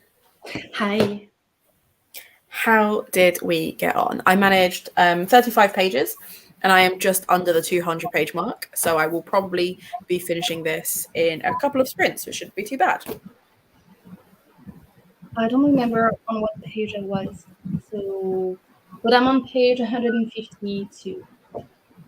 Almost halfway. Excellent. Anyone else? I read 42 pages. That's not bad. No, that's good. Yeah. And I'm annotating, so I'm reading slower. So it's just a really fast read. Yeah, then that's amazing because I cannot annotate that quickly. Yes. No, that's really cool. What about you, Lizzie? I read 20 pages, got distracted by my phone, got a drink. I started watching a bit of Charlie So Cool like Twitch stream because she's wearing a Halloween costume, and I was immediately like, I need to see what this costume is. She's Velma, very cute. So I was doing that. Love that. And what about you, Malem? I read 30 pages, so 2 chapters. Which is That's good. not bad.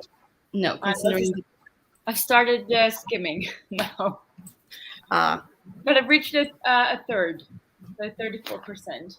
you're doing good. You're doing good. Yeah. Oh, okay. It's not as late as I thought it would be. no, it's only 10 past. Well, we're 10 past 2 for you. It's late for me, yeah.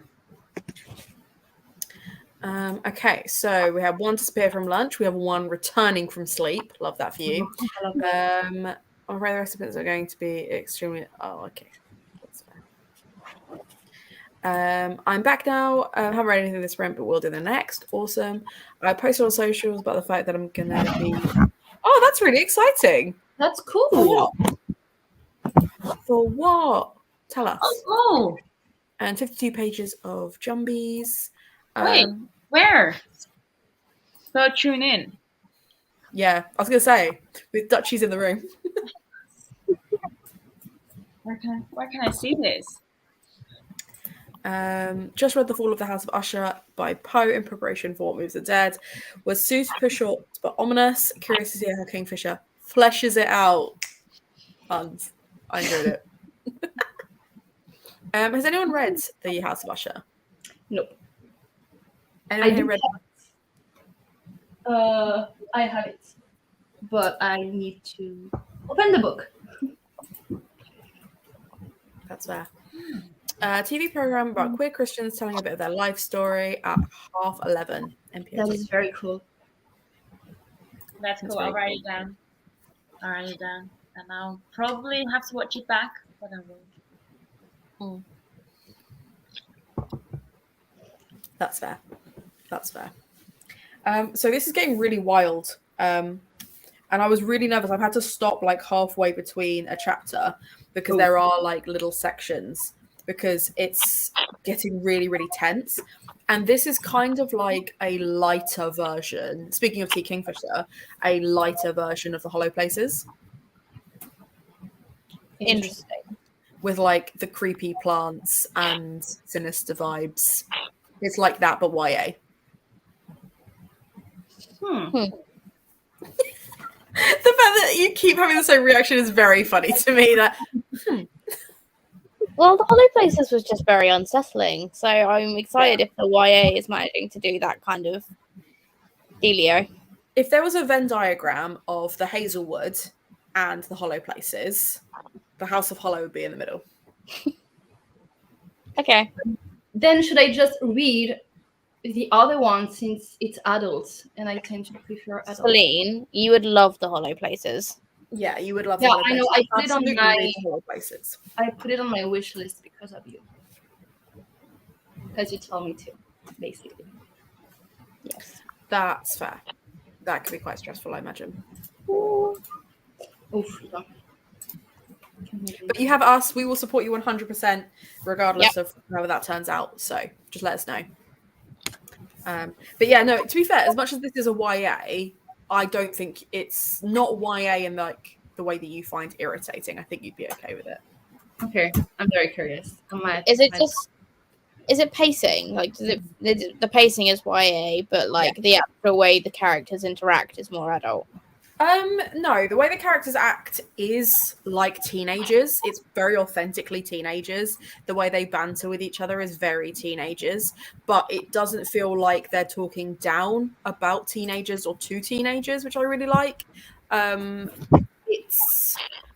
It has a lot of mature like topics. Like there's a bit where they have this power that makes people act in a really weird way around them. And at one point, this guy tries to sexually assault one of the main characters.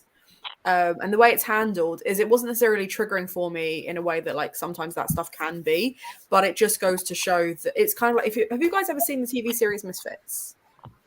Mm-hmm. No. So there's one of the characters where like all of their powers are kind of an exaggerated facet of their personality. And there is one character who is very overtly sexual, and her power is basically that she can compel people to behave in a certain way around her because they're like attracted to her. And that kind of blows up in her face when some guy puts his hands on her and then like tries to sexually assault her, and every time she pushes him away from her, obviously she makes it worse because she's touching him. It's very similar to that, but I didn't find it triggering in the same way. Like it was scary and it's traumatizing, but it's not triggering as such. So it's interesting that it's like the mix of the two. I'm still very curious. Yeah. To change the subject a little bit, Kelly, your cat looks massive. Like, what type of cat is this? He's like normal size. I think it's just I don't know, angles. Probably the angle is being close. Yeah, it'd be where the webcam is. That's all. It's for sure the angle, but like I don't know. I was like, wow, what type of cat is this? He looks like a really huge cat. He's just like a regular size. He's a good boy. Let's go over that. Would you like to tell everyone the name of your cat? His name's Azriel. Aww. Was he your favorite character? He is my comfort character, but also because he's grey and he has he's not quite a tabby, but he has almost tabby-like markings. They're just not that distinct. So he has lines. So I was like shadows, like the tendrils. And thanks, Mommy, I made it myself. I love that. I'm so excited about getting a cat in the new year. Like, I'm so excited about getting a cat in the new year. You don't even know. Yeah. Also, Milen, people would like to stalk you on social media. Where are you? What's going on? That'll be Twitter, I guess. Yeah, I'll post something in the. How do I get into chat? Because I can read it, but I can't. Milan, do you want me to drop your Twitter in? Yeah. Do that. I don't really do anything on Instagram. I need to start doing this. I need to start using Instagram like a normal person. Like a normal person. I just use it to stalk people now, and that's. Yeah, no, that is how normal people use it. It's only the rest of us that exclusively post books. I'm doing it correctly then. Mm-hmm. No, I think okay. So do my Twitter, my Instagram. I think my Instagram is the same. The same handle. Yeah, my computer is not playing ball, but I will do it anyway. Where's Blue, by the way? I don't know. He was in his nest. He's now decided to de-nest. I don't know if he's gone upstairs. Chances are, if he's not in Lizzie's room, he will be asleep in my room because it means he can curl up in my duvet, knowing that he'll be left the fuck alone. Yeah. Yeah. No, I'm looking to get a black kitten in the new year. And I'm going to be naming it Omen after Omen Darkly from the Skullduggery Pleasant series. I love that. Omen. What series? Which series? The Skullduggery Pleasant series. Oh, yeah, okay. Yeah. Omen. That's such a good name. I love it. Yeah. That's cool. And I thought also it works no matter what. I'd like to get a little boy, but if I get a girl, it doesn't matter. Omen still works. Yeah. But it works for Black Cat as well because it's supposed to be an omen as well. Yeah. Yeah, exactly. It's layered, it's spooky and skullduggery. But yeah, Milen's Twitter's there. Oh, great. That looks like the Yeah, no, that's fair. So Lizzie and I were talking about it because money's really tight at the moment anyway. Because we wanted to get a kitten each, but we might not be able to get a kitten each, so we might just get a kitten and see how we go. Cat. Would that work? Two kittens at the same time with Blue. Would that work? I think Blue would be okay with it. He was okay with Percy, wasn't he? So he was a bit of a drama queen for the first like week and a half, but then he got over it when he realized she wasn't going anywhere. But Blue is my cat, so he is dramatic about every change in his life. Just like me. So really it's my fault the way he is, but like he's a cat. Cats don't like other cats. Like you have to force them to like each other. You know, they'll tolerate each other. And if there's two of them, like I think he'll be fine. Like he's lived with multiple cats before. Like it's not like he's not done it before. yeah.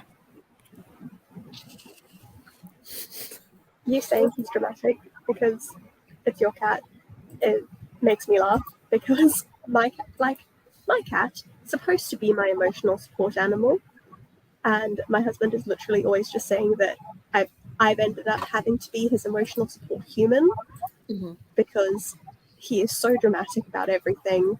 Like we went away when we got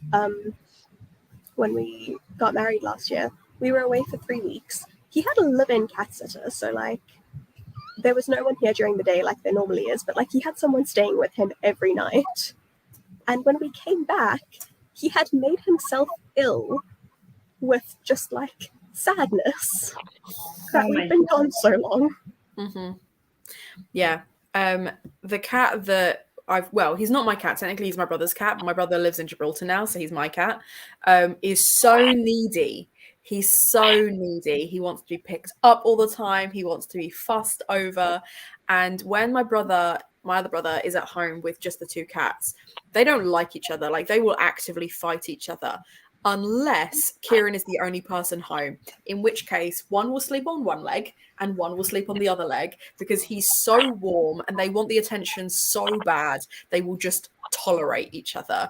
And every time Kieran is trying to do work and Mozart gets all up in his face, he texts me to be like, you have ruined this cat, because he's so needy and he just wants attention all the time, which is fine because I would absolutely give him attention all the time because I also require attention all the time. So it's, I think we make the cats like ourselves. And there's nothing wrong with that. It's nice to see that cats are so adaptable. And it kills me because people who don't like cats tend to see cats as really like aloof or mean or whatever. And it's like, no. Cats are not. Cats are dumb babies. Go look after them. But not all of them. I don't think I've ever met like a proper aloof cat. Celine, I feel like your dad's cat, your cat, is exactly what you've made it. No, it is like she's exactly like my dad. There you go. Yeah. So, yeah. So if you've ever seen, you will never see Celine interact with this cat, but every time Celine's tried to show me this cat is having absolutely none of it. I can try to bring her in, but I can try. I didn't even know you lived in the same house as a cat. Well, sometimes I forgot about it as well, so there you go. The cat. It's been better. Has the cat always been there? Always. Like I brought her in, so like years ago, like 13 or 14 years ago. It was my decision, actually. I picked her up, and I was like, my dad didn't want a cat at all whatsoever. So here you go. See, this kills me because I genuinely didn't know you had a cat until your dog passed away. Oh yeah, because I didn't know. It's been better, like for the past, I would say, 2 months or like month or so. I've been trying to be nicer to her, so like we have a better relationship, I think. I'm trying to be nicer to her. Okay, It sounds like it's a really difficult thing to do. I'm gonna try to. That's fair. Oh my god, Celine's gonna try and wrangle the cat. Can't wait. But I will just say that I have absolutely dumped a boyfriend before because he didn't like the cat. The cat came running down the stairs and like jumped on his lap because he was sat where I was usually like where I would usually sit. So the cat just like out of habit ran and like jumped on his lap, and he screamed and threw the cat up in the air, and the cat ran away. Like the cat was fine, he landed fine. He was just like surprised because it wasn't me. And I was like, no, this is over. Can't do that. Like I didn't dump him like there and then, but that was the ultimate ick. I'm sorry, you don't react to it. Don't scream at my cat. I get that. If anyone would do that with Sam, I would just be like, okay, bye. You're gone. Yeah. You're exit. Aww. She got the cat. She got it. Look at the little face. What is okay? So far, so good. She's not happy. She's gonna scratch you in a few seconds, but yeah. But this is the cat. She's precious. What's her name? Well, it's supposed to be Cerise, but we don't call her that at all. Like every name but that. So yeah. Oh, look at her little face. If I stop holding her, she will flee. No. You're closing your leg. Yeah, she's not happy. She's like, she is really not happy. Can't move. Yeah, I was gonna say that cat looks traumatized. But she's very like patient because she isn't just going for you. Because if Blue doesn't want to be picked up, he tells you pretty quickly, doesn't he, Hannah? It kills me because he's never bitten me. Like, he's nibbled my fingers when I'm winding him up. Like, I'll play with him and stuff, but he's never like bitten me. Or the only time he's ever gone to like scratch at me is when he got stuck on my jumper. So I went to move his paw and he didn't like that. But that's the only time. Whereas like with Lizzie, if Lizzie picks him up and he doesn't want to be picked up, he knows her better. The favorite one that I had was when it looked like he went and like caressed her face. Like he just kind of went like that, like across her cheek. It was so funny because it was like just like a slap, but it wasn't. It was a lot more gentle. He also bites my nose. If he gets like really annoyed and I think he's gonna be cute, and then he just latches onto my nose, and I'm like, please don't. Mm-hmm. Yeah. Mm-hmm. Cool. Right. Shall I stick another sprint on at half past? Yeah. Shall I do that? Are we in the mood to read some more? Mm-hmm. No. No? You're not in the mood to read anymore? I have to. Yeah, I was happy too. I just got the hang of skimming. Yeah, that's fair. Well, to be fair, I'm pretty sure the book that Kelly's picked up is for a buddy read or book club too. So I feel like we've all rocked up with book club picks that we were supposed to have read already, and just like, whoopsie. I'm 48% of the way through though, so I'm still not nearly there. I'm still below halfway. I'm just a third of the way into like. I feel that. But we can do it. We can be productive. We can get. I'm actually really enjoying this, so I feel like I'm going to finish this quite quickly. Okay, that's good. I love that for you. Having said that, I may go get a snack in the next sprint. Yes, I love that even more. Good idea. Mm-hmm. Mm-hmm.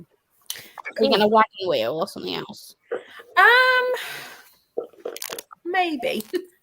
We've got other snacks. We've got other things. We should really defrost those macaroons. We should. I'll get them out because they take half an hour to defrost anyway. So if I get them out now, it means they'll be ready at the end of the sprint. Nice. We bought 39. Was it 39? No. 29? It's like 36 or something like that. It's like they're going to be awful. They're supermarket frozen macarons. They're going to be awful. But I'm really excited to try them. Yeah. I love it. I haven't read a single page. I'm ready to read. I just want my delivery to arrive so I can have my bath. That's fair. Ooh, yeah, sounds good. Right. Well, I'm going to go get myself something to eat. I will see you guys in 45 minutes. Okay. Yeah.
Hello, hello.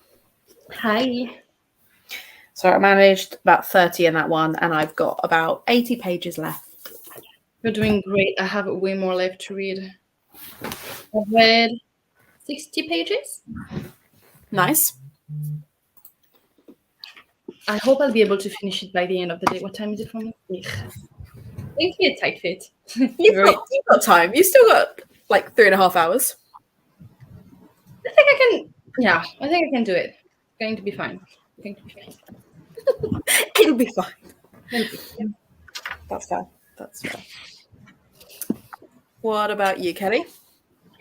I read 34 pages.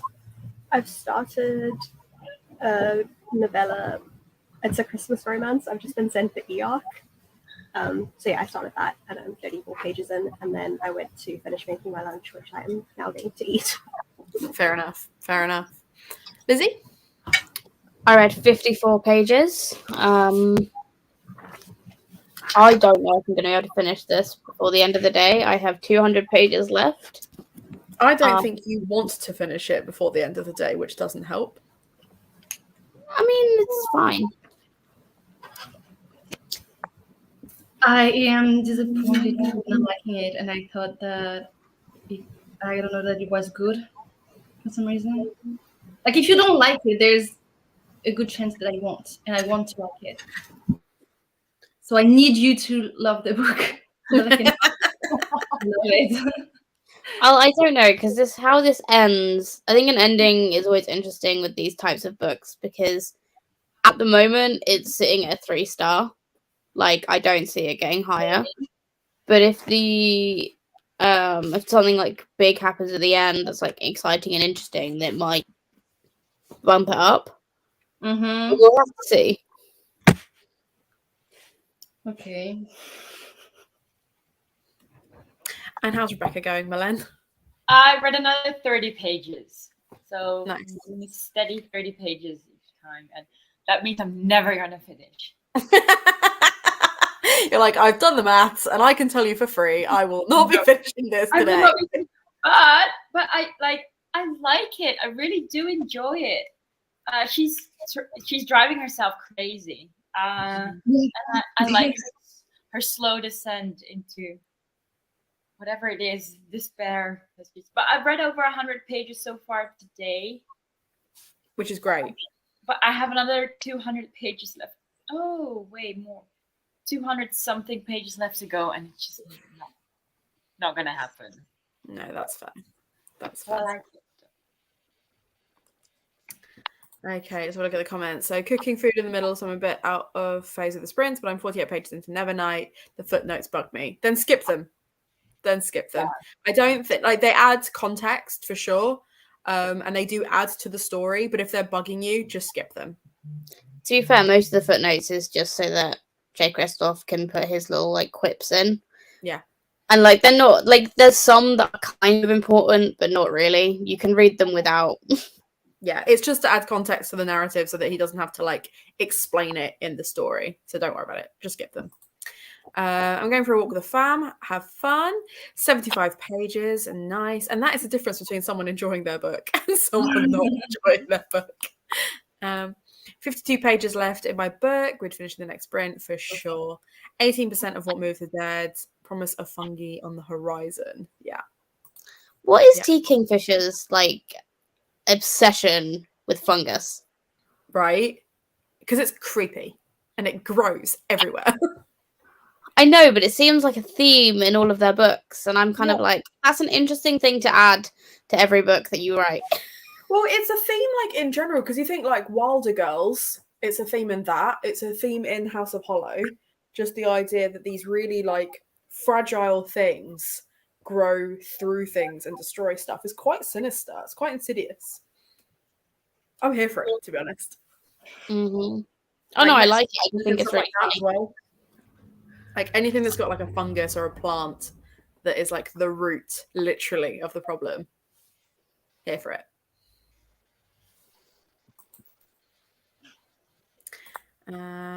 This is my first Kingfisher. Didn't realize it was a reoccurring theme. Yeah. Mm-hmm. Just under halfway. Very cool. Very cool. Oh, so what are your plans for next Sunday, guys? When I'm not sprinting, what are you gonna do? I don't know. Like legit, I don't know. Maybe pretend that we're having a sprint. I don't know. Well, like all day. Yeah, I mean, we four will be playing D&D. It was a trick question. We're playing D&D. Oh, I forgot about that. Yeah, we're playing D&D. I really enjoyed that both of you were like, "Oh, yeah, that's what we're doing." Yeah. Oh, I completely mixed up my dates. I will have to bow out then. We're Because better at remembering. Well, Like next, I feel like the two of us are always the worst at remembering when we Yeah. have. yeah, we're the ones that need the reminder because next Sunday I'm flying to Barcelona. Oh, very nice. Yes, it's a paid holiday from I don't even know what we're doing. We're just visiting 2 schools and just being in Barcelona for a week. The dream. That's great. Yes. You're gonna have so much fun. Yeah, I hope so. A lot of food, nice sunshine. I was thinking of the alcohol, but yeah, sure. Yeah, I was gonna say I was thinking of like sangria and stuff. Yeah. It's Spain. It's alcohol time. Yeah. I don't really drink, but yeah, sure. Maybe for October next year we should make it like a flora and fauna and fungi theme. Ew. You need to stop saying fungi, I think. Yeah. Fungi.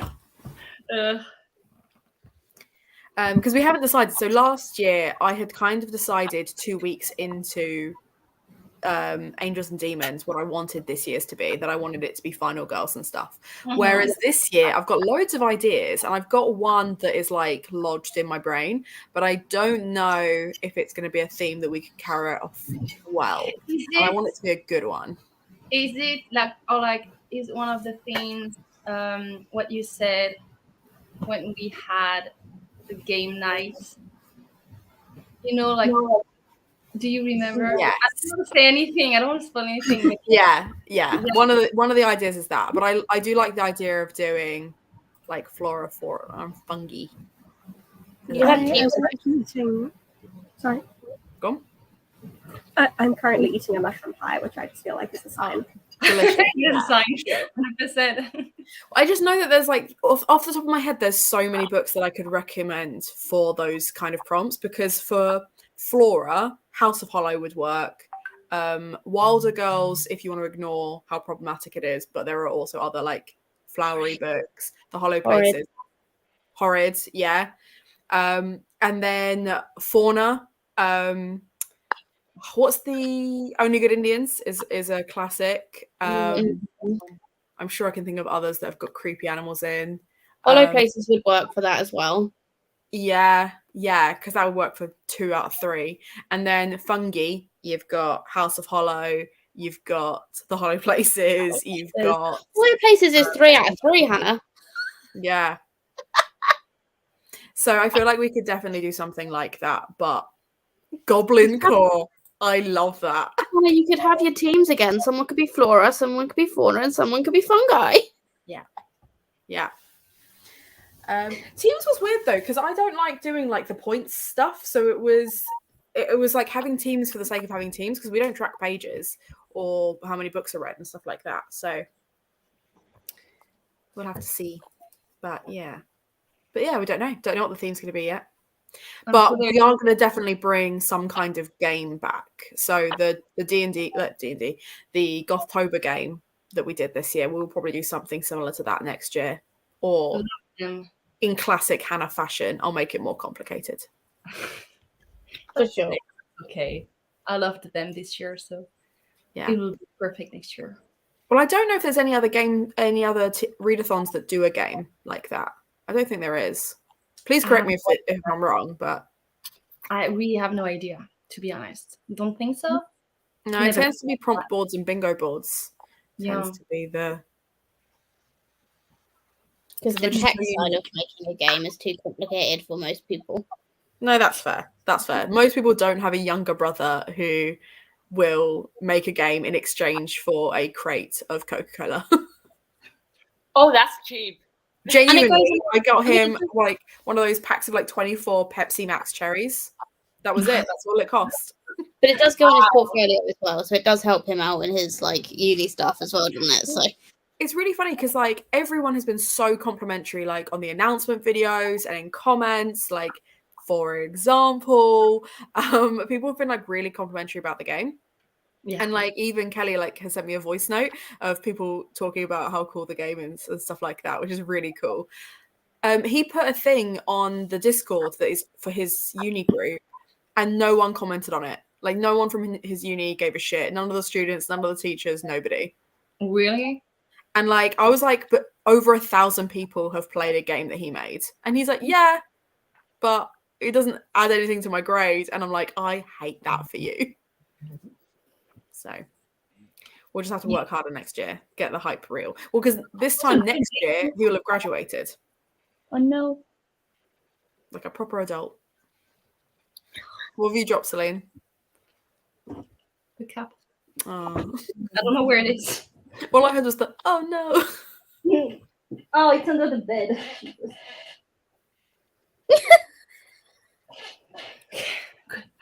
Did you get it? Enjoyed that. But yeah. So yeah. But are there any other like gothic themes that you think? Because the first one we did was vampires. Okay. Then angels and demons. Then final girl. Is there like a classic gothic trope you think we should go back to? ghosts. I was gonna say haunted house. Haunted. It's a very gothic. Not being I was funny. like, that's where I was going because like ghosts. I was like, you haven't read that. There are ghosts and like haunted like books you can read with ghosts in it for any of the prompts that had the Gothtober's past. But it's like the one that I'm like, you haven't had like a specific theme from, and haunted house is a good one. Well, we've only done 3, so there are loads of things we haven't done. That's why I'm interested to see what you guys think. I'm also really enjoying the tail flicking across Kelly's camera. Like, just like occasionally. Yeah, no, that's fair. And we know you like a ghost story, Lizzie, so that makes sense. But you saying about the haunted house, Olivia has managed to get sentient house as a prompt in 2 out of the 3 Gothtobers we've had. Yeah. She loves a sentient house. So I think if she could do like a whole sentient house theme, she absolutely would. I'd be here for that. I love a sentient house too. That was so creepy though. Mm-hmm. Oh. So creepy. But yeah, maybe we could do something like that. That would keep her very happy.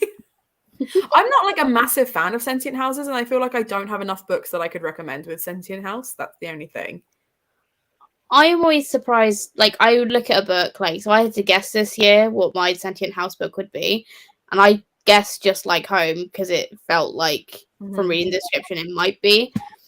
So like I guessed, but I really enjoy sentient house books. But when you look up books with sentient houses, my brain goes to, oh, okay, well, A Court of Silver Flames, because there's definitely sentient house in that. Okay. Okay, yeah.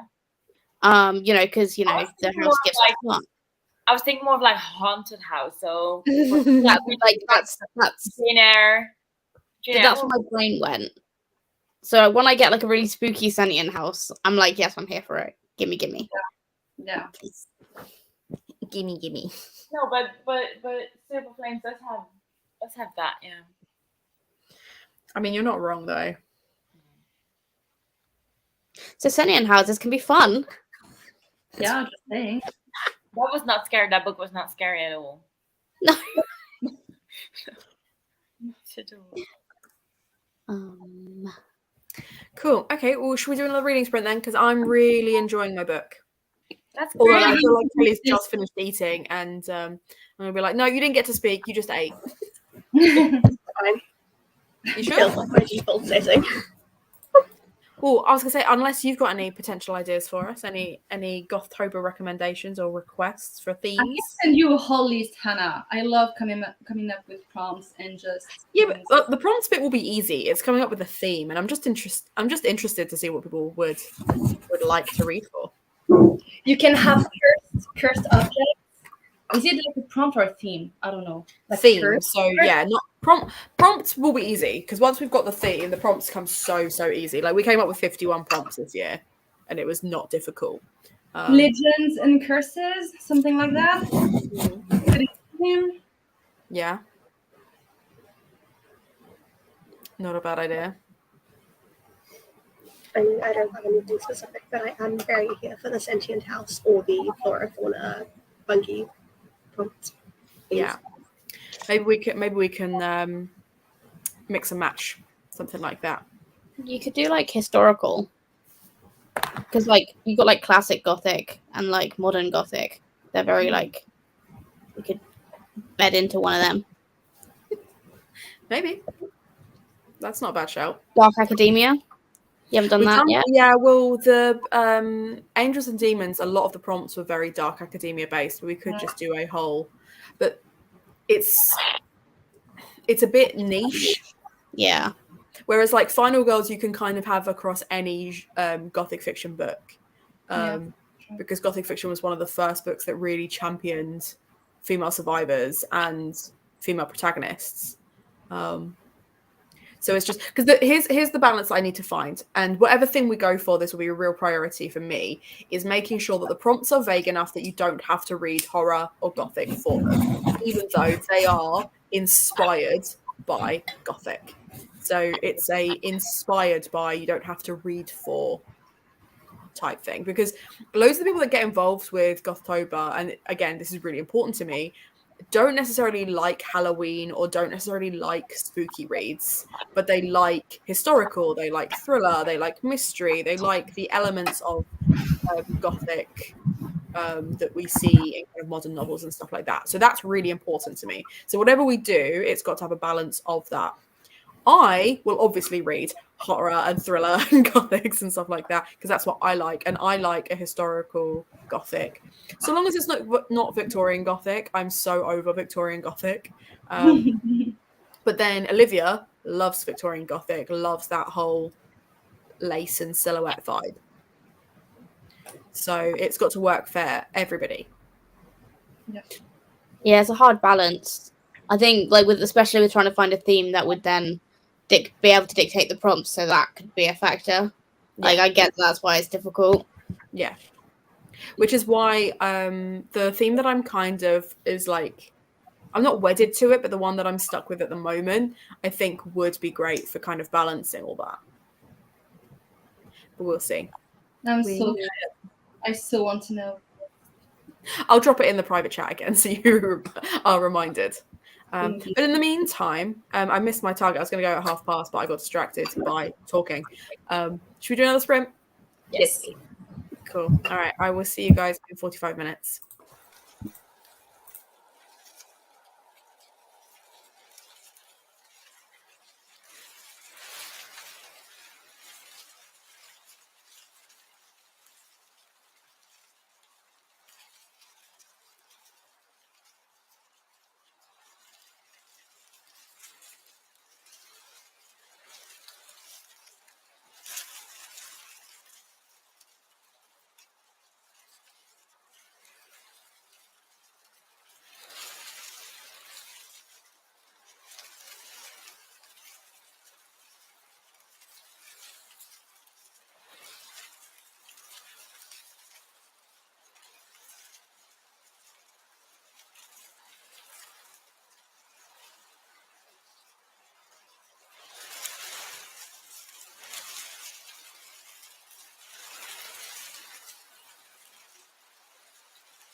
Hello.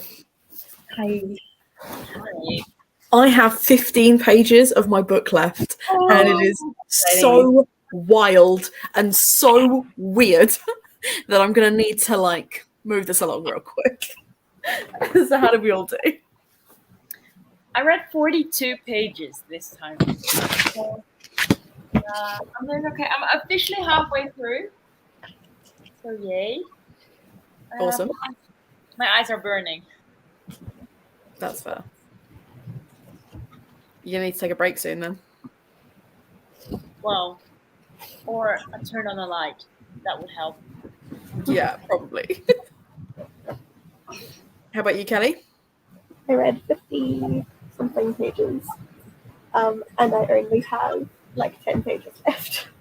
There's only 100 pages of it. It got very much more spicy than I was expecting. Spicy? Nice. Noted. I will, because I did have a copy of Belladonna, but it was technically stock, so I had to sell it. Not Belladonna. Not Belladonna. The audiobook that I'm reading. Fair. I was going to say, Belladonna didn't strike me as the kind of book that would become spicy. Yeah. I don't think it will. Fair. Lizzie, you look like you've lost the will to live. No, I want another 30 pages, but my main light, because it's that dark, I have to have my main light on, has been on long enough that it just is flickering. Oh, fun. So it's like doing that thing, but it's making my eyes go funky. So I think I'm just going to have to turn it off and hope for the best. Why don't you come downstairs to read? No. Just saying. Or go to the office. I could just turn my little lamps on, but I just was more like, it's dark in here. It's dark. That's fair. That's fair enough. Yeah. And last but not least, Celine? I have 70 pages of the book left, so I will definitely finish it in the next sprint. Excellent. So before the end of the Look day. at us go. Look at us go. We're doing good. We are doing good. I'm not doing great, but that's... Let's see how... Yeah, we're going to ignore that, though. I'm like over halfway, though. That's you're good. doing good. Dude, This left. You will finish that today. You will. Yeah. Because of who you are as a person, you will finish that today. That is very true. Hello. Let's talk about someone who's screwed. Let's talk about me. Like, I'm a slow reader. This is Jen's book, and I need to read But like, it's Rebecca. Even if you're a fast reader, it's still the book is just. What's interesting, and things are actually happening. But God, is that a wine character or what? Yeah, a little bit. 43 pages, nice. That had her book nooks for sale, and they had a crime scene one. That's fair. Oh, nice.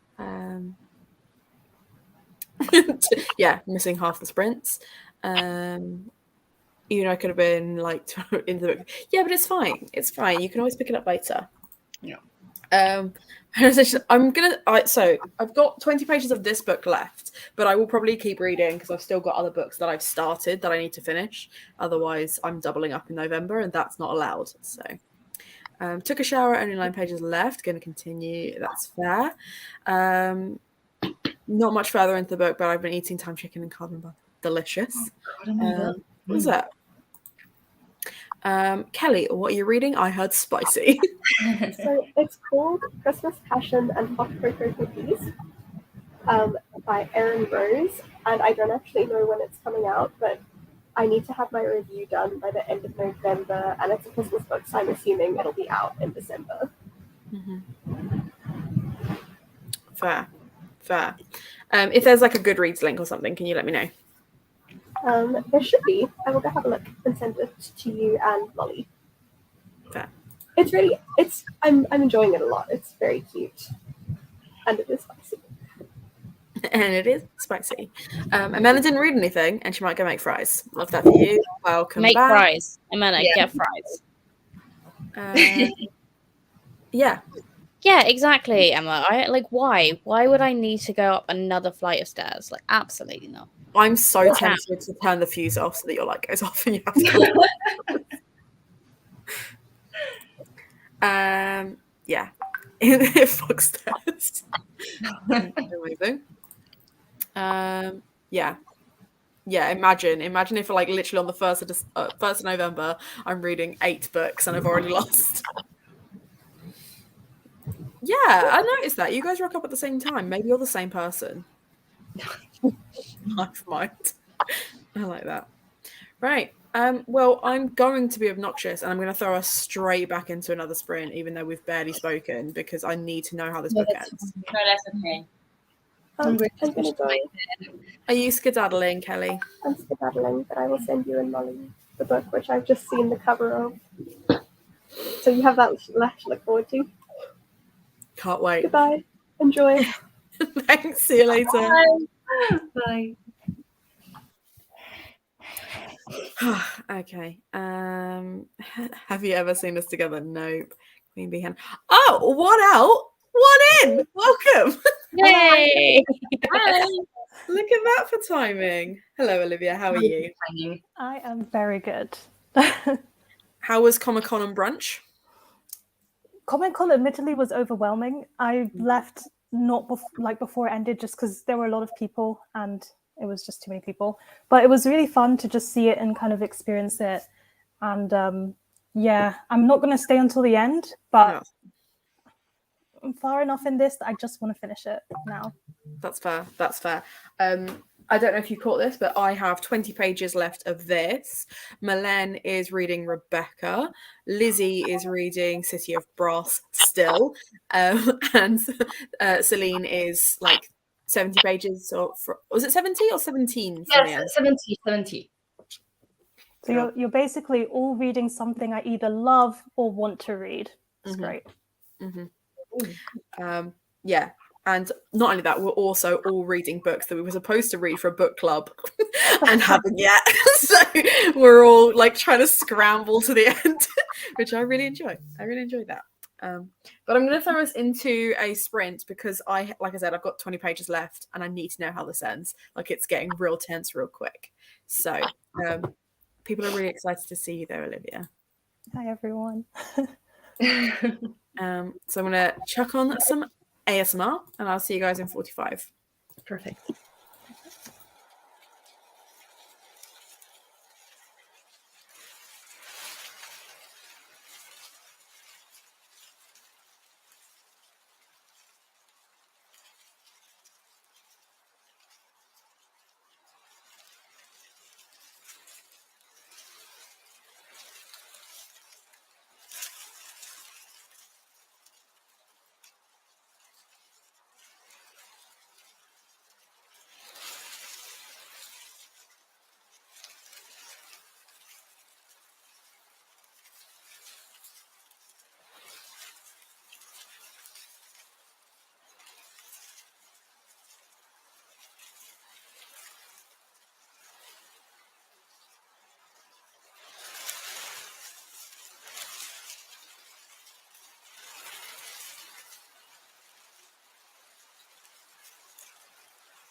Hello, hello. Hello. So I finished House of Hollow, and I then read another 10 pages of the XX. Finished as well, and I kept on going with Legends and Lattes. Look at us go. Look at us go.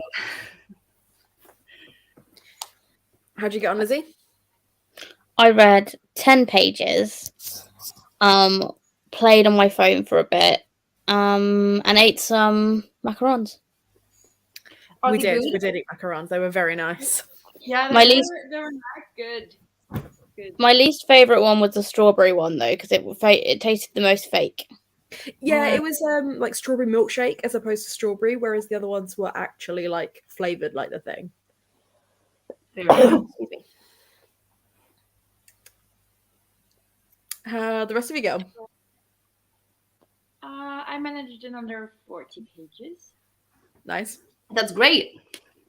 Oh wait, my computer is glitching. Yeah, no, it's great. I'm starting to skim more and more though, but I'm getting the gist of it. Because it's so old, I feel like I've read parts of this book in different books. But there's one scene where she rocks up to a party in an outfit that was a bit unfortunate or not well chosen. And I read the exact same scene in another book. So. Yeah. It makes it easy to skip through some of the pages. But I'm actually making progress. Yeah, you I are. have 100. Oh no, 150 more pages to go. You could do that. You could do that today. You've still done pretty good though, Milan. Like getting through that book. Like as we've all said, it's not an easy book to get through, and you've managed to smash it in like today. Yeah, I'm used to reading like dense books quickly because I always used to procrastinate, even when I was doing my teacher training and we had to read all those dense books. So I have some practice. Excellent. And how'd you get on, Olivia? I finished it. Yeah. I see why people hate it. Oh. Oh no! You were really enjoying. Well, you weren't really enjoying it. I you mean, were enjoying it. I think I did not like the ending. It was what I thought might happen, but it was okay. Like I had fun reading it, even if it wasn't a good book. That's fair. I had the same with that book. Yeah. That's how it rolls sometimes. Mm-hmm. No, that's fair. That's fair. This one that I have. I have a book by this author. I thought it was this one, but it might not be. No, it's not this one. Okay. I have another book by her, which is Two Can Keep a Secret. Yeah, it's the next one, isn't it? And I think, is it a sequel to this, or is it? I thought so, yeah. Okay, Yeah. well. I think I have the cousins. Mm-hmm. Yeah, Verily did an edition of it. Yeah, I didn't want it, but it was in the box, so. Yeah. I got rid of my edition of that because I didn't think I'd like it at all. Yeah, Okay. I did not buy this. I got it. So then I was like, I love that everyone's like, I am not admitting that I paid for this. Okay, like I got it for free. I wouldn't read this otherwise. No, I didn't pay for it either. School did because I read it in the book club I run for school. So school paid my edition. Well, I paid for the X-Hex, and it still is only going to get 3 stars. So Oh, yeah, I got that book as well, but the first few pages were already a bit boring, so I never really continued.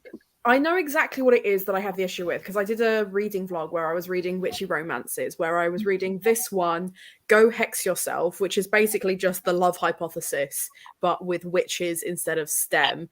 And then I was going to read Payback's a Witch and then couldn't find it. So that was great. Like I did like the intro where I talked about it, can't find that clip either, and then couldn't find the book to do it another bit. Anyway, doesn't matter. The thing I don't like about it is it feels like every other tame romance where the romance author clearly started as an indie or writing fan fiction, has the tropes they like, then got published traditionally and had to have all of that stuff watered down, but then it has the gimmick of witches. Like witches don't feel like it's like part of the plot, which it is. It just feels like this is every Hallmark romance you've ever read with witches. It doesn't feel. I don't believe the world they've created. I don't believe that they use magic every day. I don't they haven't really gone into the magic all that much. And if the magic is that prevalent in their society, like I just think it'd be more interesting. And it feels very, people have compared it to like Gilmore Girls and Hocus Pocus mixed together, which I can kind of get because it feels very gentle. And like a lot of like silly things happen with the magic, like the magic goes a bit haywire for a bit. That's fun. But like the actual tension between the romantic leads is fine. I just don't care. So I just need to finish it so that I can finish it because I've got like 100 pages left. I think I had like 80 or so pages left when I started. So I can get it finished and I can tick it off and it'll be 3 stars, but I won't keep my guppy.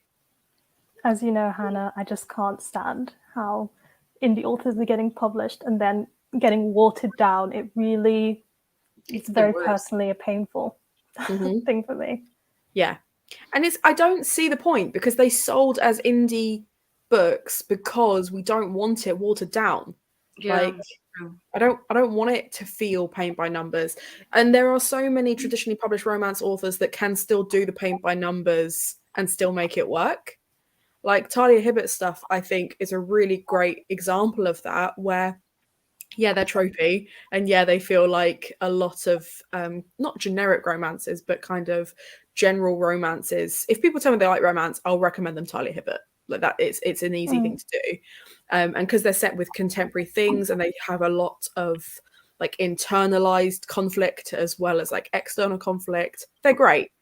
But I don't feel like they're watered down in any way.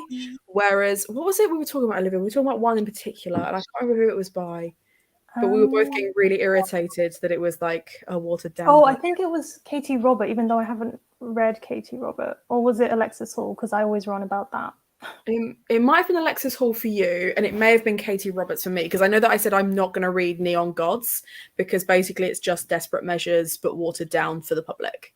But there was something else that I'd read, and I can't remember, because I really liked The Worst Best Man. That was really good. I'm going to have a look through my Goodreads and see, because I know there was a romance that I was like, this could have been so much better, and it just wasn't. Like, it was just fine. So let's have a look. Upside, if I finish the X Hex today, I will have hit 790 books, which means that I will only have 210 books to read next year to hit 1,000. So that's nice. But you've got the entire month. You've got like November and December. Yeah, that's kind of like the saving grace. Is I'm like, if I can get to 800, it'll make my life so much easier. I say that like I didn't make this a problem with my own back. It might have been It Happened One Summer. I thought you liked that, the Tessa Bailey. I did. I'm just trying to think. I might have been earlier than that then. You read a bunch of romance altogether, which is why. Did you read an Emily Henry? I never got around to that one in the end, because that was we had that issue, and you said that I was going to feel that with that one. But at the same time, I was reading that and The Unhoneymooners, which I really enjoyed, because I read those whilst I was on holiday. I know Lizzie doesn't read romance, but do you two read romance? Not often. I get bored halfway through. That's fair. I don't read romance. I read hardcore smut, though. It's so funny that it's true. I mean, the only romance I've finished, like, almost embarrassed to say it, but I read all the 50 Shades of Grey books, and they were captivating, as terrible as they were. Like, they were terrible, but they also were a good time. I did struggle with that, but well, I only read the first 50 Shades, only to compare it to Twilight. But this was a whole different. Like, this was a good 12 years ago. So, and Lizzie, can I say, if you do like hardcore smut, you should read For Real by Alexis Hall, which is a romance, but it lends more to hardcore smut than romance. And I will always promote Alexis Hall. So I'll add it to my list. Now that I've been looking for, I don't think I've got. I wouldn't put the hardcore smart on my shelf, would I? No. Yeah, would it be here, right behind me, where my family can see? I can't find it, and like I'm scrolling back now. I'm heading into 2021. Maybe you're just like, it was so bland, I couldn't even remember to put it on my Goodreads. That's what I mean. I'm genuinely concerned that might have been the case, you know. But speaking of hardcore smart and being in display, I gave my best friend for real to read it, and she physically made a dust jacket for it so it hides the cover where there's like someone kneeling tied up and then the man standing over him. And she was like, I couldn't read this in my house where my parents live, so I had to make my own dust jacket to cover it. And I love that. I love that. I'm googling. I'm googling the cover now, and I get what you mean. It was the Good Girl Complex, by the way, because I was like, maybe I DNF'd it because I was reading that at the same time that I was reading It Happened One Summer and The Unhoneymooners, and I really enjoyed both of those. And The Unhoneymooners, I don't know if they did anything indie because I've only ever read that one, and the other books of theirs that I have are all traditionally published. They're all traditional. Yeah, Tessa Bailey, I think, was indie but is now traditionally published, or has been for a few years, and Elle Kennedy has been exclusively indie until The Good Girl Complex, which was then traditionally published. And I was just like, I was promised steam. I was promised like problematic love interests. I was probably like promised drama, and it was so boring. It was so boring. And it's also like, it kills me that this is the book that I was reading when my best friend Shane was like, I'm going to go on a hike today because I need time away from you, because I wouldn't stop talking about how boring this book was. And he was like, I'm a leave. Just, I'll see you later. Literally, we'll choose a 4-hour hike in the hottest part of the day just to be like, bye-bye, Hannah. Like, I'm leaving you. To be fair, he would choose a hike, a 4-hour, especially because it was described as the adventurer's trail. He would choose that over basically any other activity. Climbing or sailing might at a push beat a mountainous climb, but unlikely. He would choose that over like going bowling or like having a nice quiet inn with a meal. He would choose the adventure trail every time. But it was just very funny the way it was just like, Hannah, I could spend time with you, or I could go climb this mountain. And quite frankly, I've spent the last 2 days with you. I've had enough. That's fair. Lizzie lives with me. She understands what that's like. I was more thinking, oh, look, another straight man up a mountain. What is it with straight men? What is it with straight men and mountains? I don't know. I do like climbing mountains too. Okay. I mean, I'm not mad at straight men. You can explain to us then. Why are so many? And like Lizzie and I, it kills us because like I'll go through like Bumble and Hinge and Tinder, and so many profile photos of straight guys that up a mountain. So many. Are they shirtless at least? No. that again? They're normally in like hiking gear. Well, then no. To be honest, they're far too athletic for me immediately. I'm like, well, I'm not what they're looking for.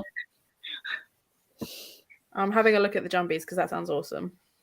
It was very nice. I like the jumbies as well. I don't think it was my favorite middle grade horror, but it was good. It's nice to see like Caribbean, like not horror stories, like fairy tales be picked up and retold.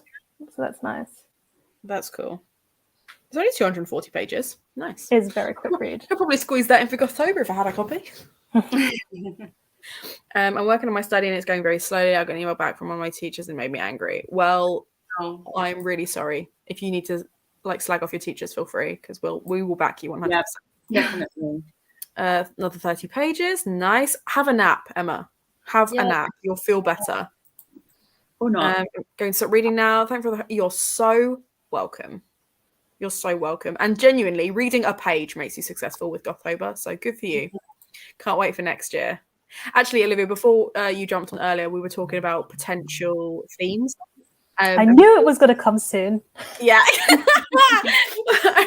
only because we mentioned it yesterday. But because we were talking about T. Kingfisher's new book has like creepy mushrooms and flowers and stuff in it. And the last book that Lizzie and I read by them also has creepy mushrooms and things. And then we were talking about maybe we could do like a fungi, flora and fauna theme. And then I can't remember if it was Celine or Lizzie suggested Haunted House. And then I said, well, you bloody love a sentient house. So if you would do an entire theme around Sentient House, I think you'd be very happy. I would just explode. Well, I said ghosts, and then I don't remember who said haunted house. I think Celine said haunted house. I said haunted house, and you said ghosts, which they both go hand in hand. So yeah, but to be fair, the Sentient House thing, I immediately had a game idea that I knew Kieran could put together that would be more complicated than the one that we've currently got. Like it would the house and stuff. Yeah. Because so in his first year, that's exactly what they did. Is they made a maze for a character to kind of go through, and then in his second year, he had to make it on different levels. So he now has the ability to do that, which is very similar to the kind of game he's going to make me for my TBR game in the new year. And I thought actually making a creepy house maze with. I'm torn though, because I also really like the build your own Frankenstein idea. Mm-hmm. So maybe we need to start making a list. Yeah, this is once a year. Build your own Frankenstein or creepy monsters, ghost stories. Lizzie also suggested like historical Gothic stuff like that. Oh, there's so many options. Gothic is so flexible. Getting Into My Heart as a Chainsaw, yes, it is such a good Final Girl book. Read 16 pages, got distracted. That's fair. I'm not getting along with the teacher. Oh, I hate that. Yeah. Are they doing it on purpose? Are they like misgendering you on purpose? Because that's not cool. That's so not good. Romance always feels cliche. I would definitely say that I was a hard believer of this probably before I started BookTube, because the romances that I had read were really cliche, and there's a couple that have been turned into films since then that I'm like, I would quite like to go back to that book because I feel like it'd be an interesting read. So I think it's like The Wedding Guest has been like a film which has got the woman that plays Grace from Will and Grace in it. I read the book when I was like 13, and then there was The Undomesticated Goddess, which was also turned into a film, but they changed the title of it, so I don't know what it's called now. And I'm really interested to see if I have the same thoughts about them, because I feel like I really didn't like romance for a really long time, but actually I do enjoy romance. I just don't like it when it feels cringe. Is that last one Sophie Kinsella? I don't know. It is. I think it is, because I had that book. And I tried reading it, I think 8 times, and I never got past the first chapter. Because like I like I said earlier, I'm not a fan of like Sophie Kinsella's writing. Yeah, so I feel like the Shop of Horror series was okay. I read a few of those. So I've been really distracted by them gothing up every single month of the year. Like Same. Gothwary, Goth my favorite one is just gay, and in capital letters too. That's my favorite one. What have I missed? What is going on? You're too far up in the comments, Hannah. Just keep on going with the comments. You'll get there. Oh, okay, right, okay. It's Emma. Cool.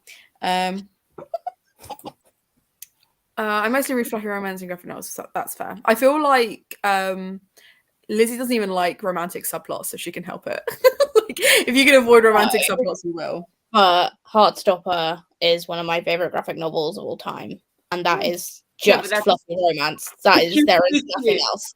Like, that'd be something really. I mean, like, if you don't like Heartstopper, there's something wrong. I mean, who dislikes that? Yeah, fair. That's a red flag. Yeah, that's fair. If you want something with no sex in it, that's gay. Can I recommend Alexis Hall again? with Waiting for the Flood, no sex scenes and gay. Oh, which one, by the way? Waiting for the Flood. It's very short. It's a novella, so you can like dip in and try his writing and see if you like it or not. But yeah, very good. No sex. There's basically an Alexis Hall book for everything. But okay. So that's the second book to the The one that you were It's- just talking about? It's the second book in a series, but the series is kind of like there's just linking characters. So it's like a secondary character. It's their story, so you don't actually have to read them in order. I didn't, and you don't have to read the rest of them. You can just read the one. Okay, that's cool. To answer this question, no. Whilst we have all finished our books, we will all continue to We read. haven't, Hannah. We really haven't. We haven't. Because Milen's doing their haven't. best. Hannah! And Lizzie's doing their best, but everyone else has finished. So Yeah. the majority has finished. But I will be doing dinner in the next sprint so that Lizzie and I can eat before our book club later. I will be reading, and I've also got I've an got audio. to get the front door. Sorry. No worries. So don't worry, you have not missed this. We will still be going until about 7 because I have no other plans. So this is it. This is where I live now. I'm having coffee. That's fair. I have a GP appointment. Go on. You're finishing at 7? Yeah. Oh, that's perfect because I need to finish at 8 my time, which is 7 your time. Perfect. Perfect. Gonna keep going. That's fair. And our exam's the same moment we have presentations. She told me if I had any questions about the exam, I should ask the committee, so I did. And also, and then she emailed, I should have asked my mentor instead. That's really helpful. That's really helpful. Yeah. I love. Sorry, that in capital letters that makes no fucking sense, mate. I'm like, that is a mood, and the fact that it's all in capital letters, and you take it and you took the U out, so it wasn't actually swearing. So then I had so it. that YouTube doesn't pick it up. Yeah. It gave me so much joy, and I'm so sorry, Tamar, that you're dealing with this. But the way you said that sentence is like a mood. And also, look me in the eye and tell me this isn't something I say on a regular basis. That makes no fucking sense, mate. Like all the time. All the time. I've read more haunted house places this year than Final Girl stories. That's fair. Like I found last year, a lot of our prompts, even though they were angel and demon ones, I was reading a lot more dark academia books because they were definitely linked. And then the year before that, it was a vampire theme, and I almost exclusively read just straight up horror. So that's fine. The prompts are a vibe, and then you pick whatever books you want. I have so many messages from people being like, I don't like gothic. Can I just read contemporary and romance? Yes. Yeah, for sure. Read what you want. Read a picture book. Read a graphic novel. I don't care. Read nothing. Read a menu. That's fine too. If it counts for prompts, I'll allow it. I'm so glad that this is a readathon I don't have to read for, because I have done so badly with prompts this year. I've just not been reading. I've been reading off TBR. I've been reading things that have taken me forever to read. And I just hate this so much for you, though? The reason I hate this so much for you is how many times did you play the game? It's too many times. So that you could get prompts that you wanted. Yeah, and all the books I picked were books I really wanted to read. But then I went to my parents' house for 2 weeks. Didn't read a fucking thing, really. Like I read a couple of, not that much, but I did read, but not anything substantial. And then I came back and I just haven't been reading. And like, I think that's really unfortunate and really unfair. Yeah, it's all right. My November, I'm gonna have a cracking reading month because I'm gonna read all the books I'm supposed to read in October. Yeah, no, that's fair. That's fair. Luckily, my mentor is one of those teachers. Yeah, perfect. Gothuary. To be fair, I did like when I saw that you've got Gothgust, Gothril, Gothay. I did think, well, maybe we should do Gothuary because my birthday's in Feb. So, and Gothuary is easier to say than February. We can have a mini Gothtober. A mini Gothtober. Mini weekender for Gothuary. A mini weekend. I think we'll see, because next year I've got the year-long readathon that I'm hosting on my Discord. That's a Sims-based one. So I will have stuffs going on. That's a commitment. Because, why not take on more projects? Why not make my life more complicated? That's a big commitment, a whole year. Well, the idea is, with that one, is I've made all the prompt boards so that you can basically do your own thing throughout the entire year and just kind of see if your sim grows or not. Like, see how you play the game kind of thing. But I'm going to do toddler forever. Yeah, or just, do that. That's fine too. Which is, the dream, right? To be looked after all day, not have to do anything except what you want. No, just me? No. Sorry. Ghoulie. Oh, Galai. I get it. And that's when you were laughing at just the gay thing. Nice. Yep. Not misgendering on purpose. It's mainly most. That's fair. That's fair. Okay. No, I don't know if I could sound less shocked, to be honest. But yeah, Gulai. Yeah. Nice and scary. Wait, skip. Nice. Or Ghost. Oh, that one is good. Solid pun. Love that. Cute. We have to do that now. See, my thing with that, the or Ghost. Yeah. I obviously read way too much fan fiction when I was a teenager because I saw that as AU Ghost.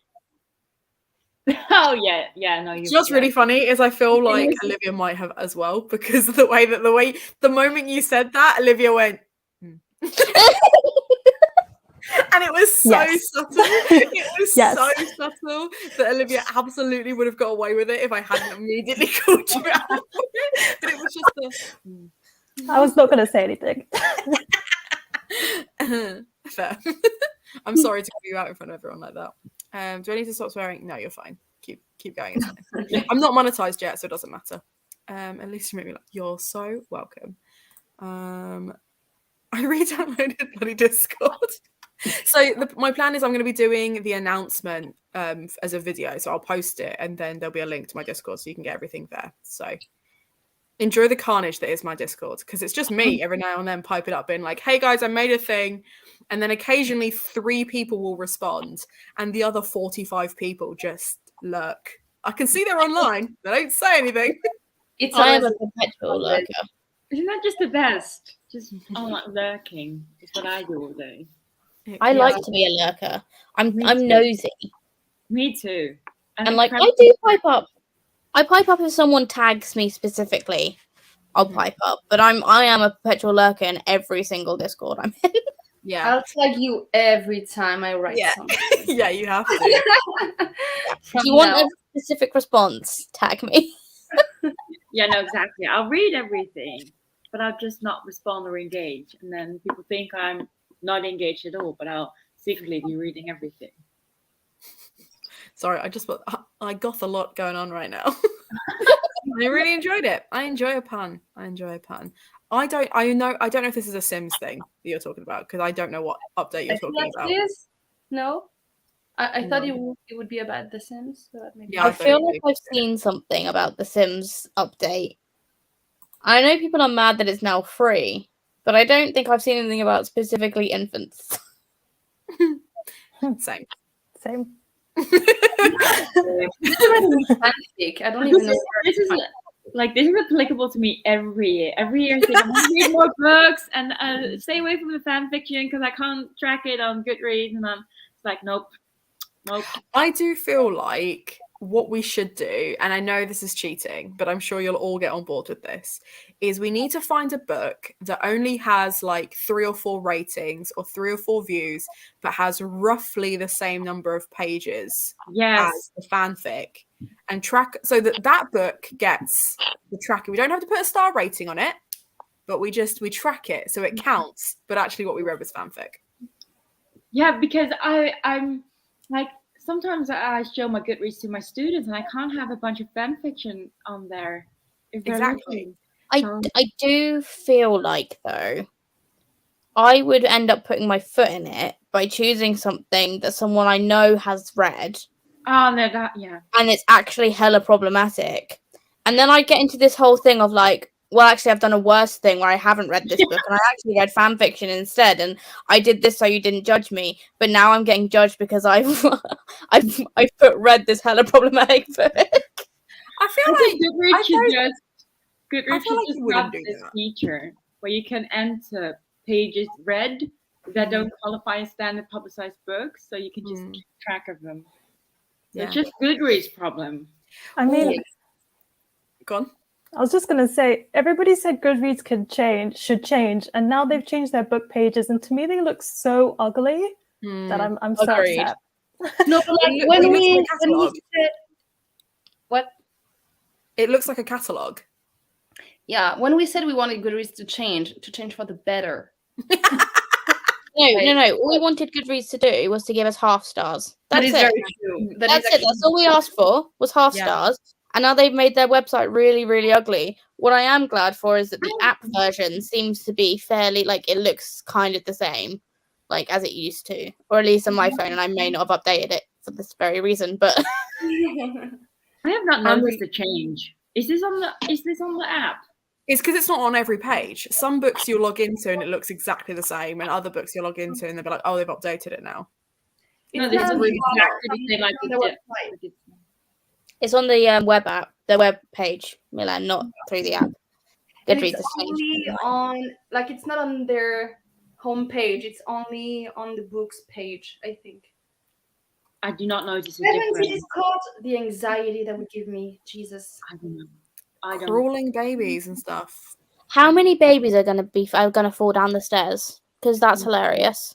All of them. That's hilarious. The Sims has made it easier to kill babies. I love how they've made it more realistic, and everybody's like, "That's it. We can't deal with realistic babies that can crawl everywhere. We just wanted the babies that they pick up and put down." Yeah. No, it's like Sims is wild, but I love Sims so much. I made a Goodreads called X on Goodreads purely for tracking random stuff. That's fair.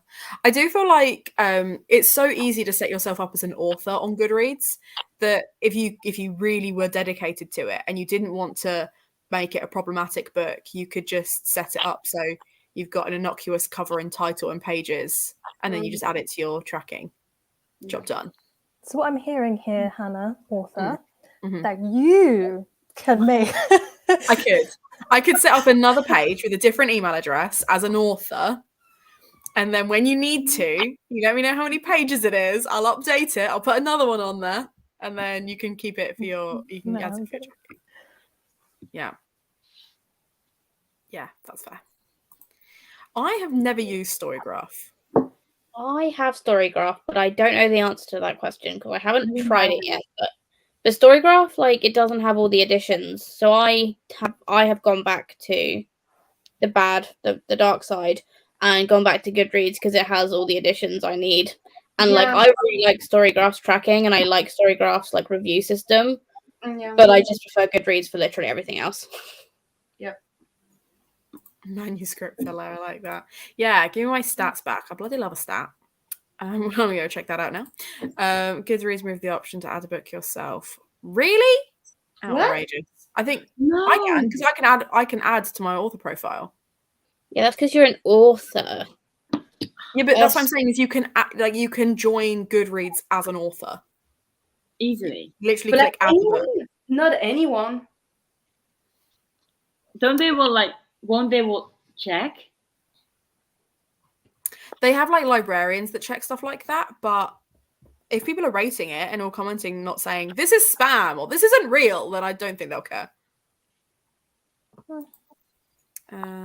Very helpful. See, I track my reading anyway with a whole spreadsheet, so I could just make the stats myself. And I will make the stats myself. That's fair. I'll Goodreads. I'm such a fake Goodreads person because I have it and I use it sparingly. I used it sparingly. I don't use it at all anymore. But all of my friends are like, "Oh, I went and looked at your read and TBR," and I'm like, "That's not true. It's all fake news because I never update it, so it's not accurate at all." Yeah. See, if people have the subscription box through Waypoint, I ask them to update it because I like to use it to see if it's books they already own or to see if it's authors that they like. Because if I go, "Oh, I think they'd really like this," and then I see that they rated the last book by the same author with 1 star, I'm like, never mind. And then like just carry on and choose something else. So I like it as like a little cheat sheet. But then it does mean you have to update it on a regular basis. Yeah, I don't track anything. I feel like one of the few booktubers who does not care about statistics. So then it's just like, there's no tracking. That's fair.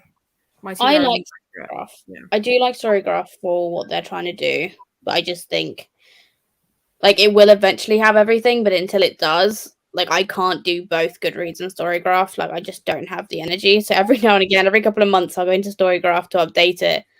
But I think Goodreads is because I remember when Storygraph like first became like big and everyone was making the move.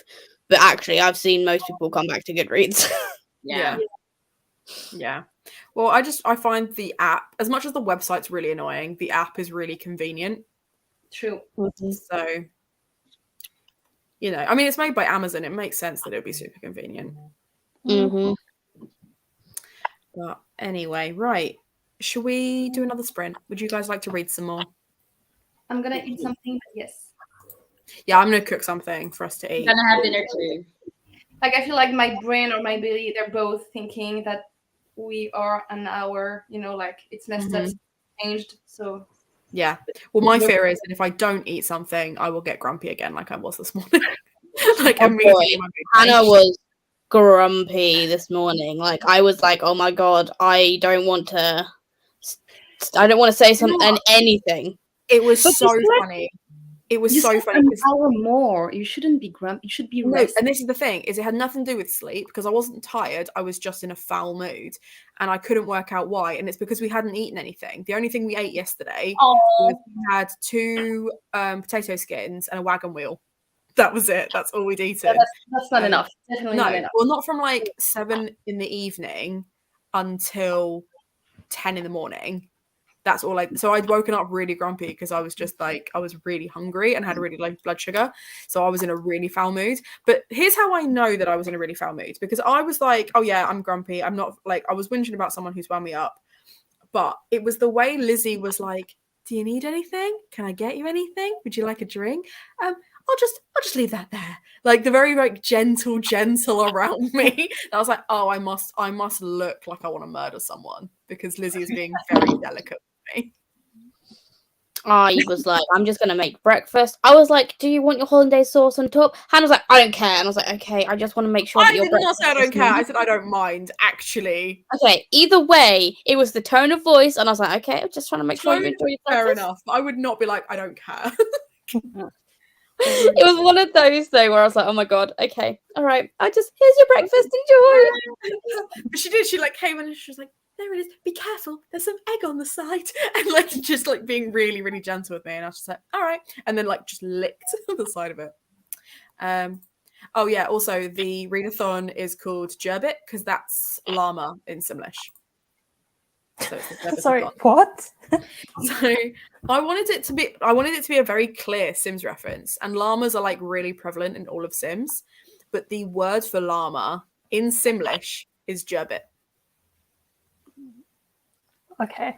Yeah. Okay. It's been a long time. I was a Sims 2 person, and once it moved to Sims 3, I couldn't get with it, so I kept playing Sims 2. So I feel like now I feel disconnected from the Sims community. I will be playing Sims 2 later today. Sims 2 is elite. It's my favorite. So I'm with you on that.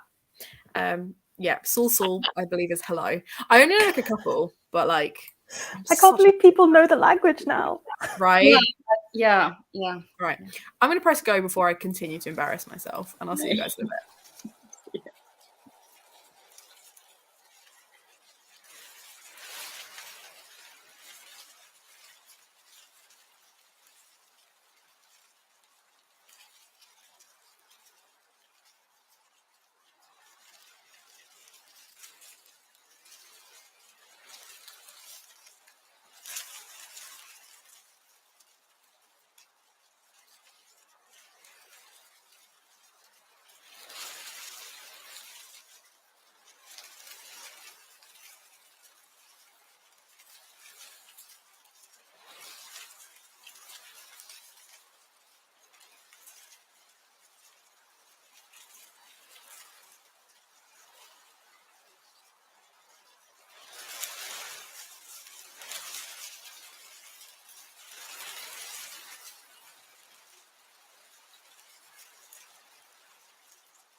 I will be honest, I spent the entire time on TikTok. Full 45 minutes. I was like, I'll do TikTok for like 10 minutes and then I'll stick the pie in. And then I didn't. That happens. Why? That happens to me all the time. I'm falling asleep. Like I'm getting really comfy by the second, and I feel like in half an hour I'll be gone. Yeah, no, that's fair. That's absolutely fair. I hope you guys did better. I see that Emma did 20 pages and is going for a nap. Go for a nap. I love naps. I don't take them. I wish. Oh, I did 30 pages and had dinner. Wow. You're doing very, very good. It's actually really interesting. A lot is happening. It's not as boring as I thought it would be. It's just really dense. 120 pages left to go. I told you was going to smash it. Yeah, but after 8 or 7 for you, I will stop reading. No, that's fair. That's fair. But what I'm saying is, like, the amount you've got done today is really impressive. Yep. Too bad I can't finish it. I'll have to read the ending on Sparks Notes, but that's fair. Yeah. How'd you get on, Olivia? I was not reading. I was just doing the productive things I need to do tonight. So lots of chore stuff. Got a lot done. Well, at least it wasn't TikTok. I found some really cool new sounds that I'm going to make D&D TikToks too during the week. So I'm very pleased. I'm very excited about that actually because I get to see them, and they're always fun. So I've made so many D&D TikToks. It's my favorite new thing to do. It's so funny to watch at least. How'd you get on, Lizzie? I read 77 pages. I have less than 100 pages left. I'm on page 441 of 532. So I don't know if I'm going to finish it before the end of the sprint. I cannot believe how fast you read. It's insane. It's quick, isn't it? Yeah, but I actually have to sit down and read. And if I hadn't been distracted by my phone earlier in the day, I think I would have finished it in the sprint. 100%. But to be fair, for the book club later, you don't have to have finished it because you're not going to tell people what happens because Abby hasn't read it yet. So you're just talking about like your thoughts on it and your general like opinion, vibe, etc., and potential prompts. So it won't matter that you haven't finished it. But I'd like to get to the end because I feel like the end of this book will be the difference between a 3-star or a 4-star because it's still sitting at 3-star. I get that. I wanted to ask what you're thinking, and I think what you're saying about the end, I don't want to make you feel bad about not finishing it before the club, but I think the end will either, as you said, decide it. But are you still just finding it okay? Yeah. It's really interesting, but I think the problem I'm having, and it's the same with many other fantasy books, like high fantasy books, is there's a lot of build up, and I feel like the ending needs to be worth all of this pain because there's next to nothing going on, but also there's so much things going on. So like I will need to get the ending to understand why we've taken so long to get there. I do think, I know you don't like to hear this, but it is a bit of a prologue-y book. That's my fear. I think even the synopsis sounds generic, and after the first book, it's absolutely not generic anymore. And I still enjoyed the first book, but the other two are so much better. But I absolutely hate when people tell me that as a way to get me to continue a series. So I fully respect a decision to quit in this book if you do, but I do think it's a good series. I will see. I'll see how it ends.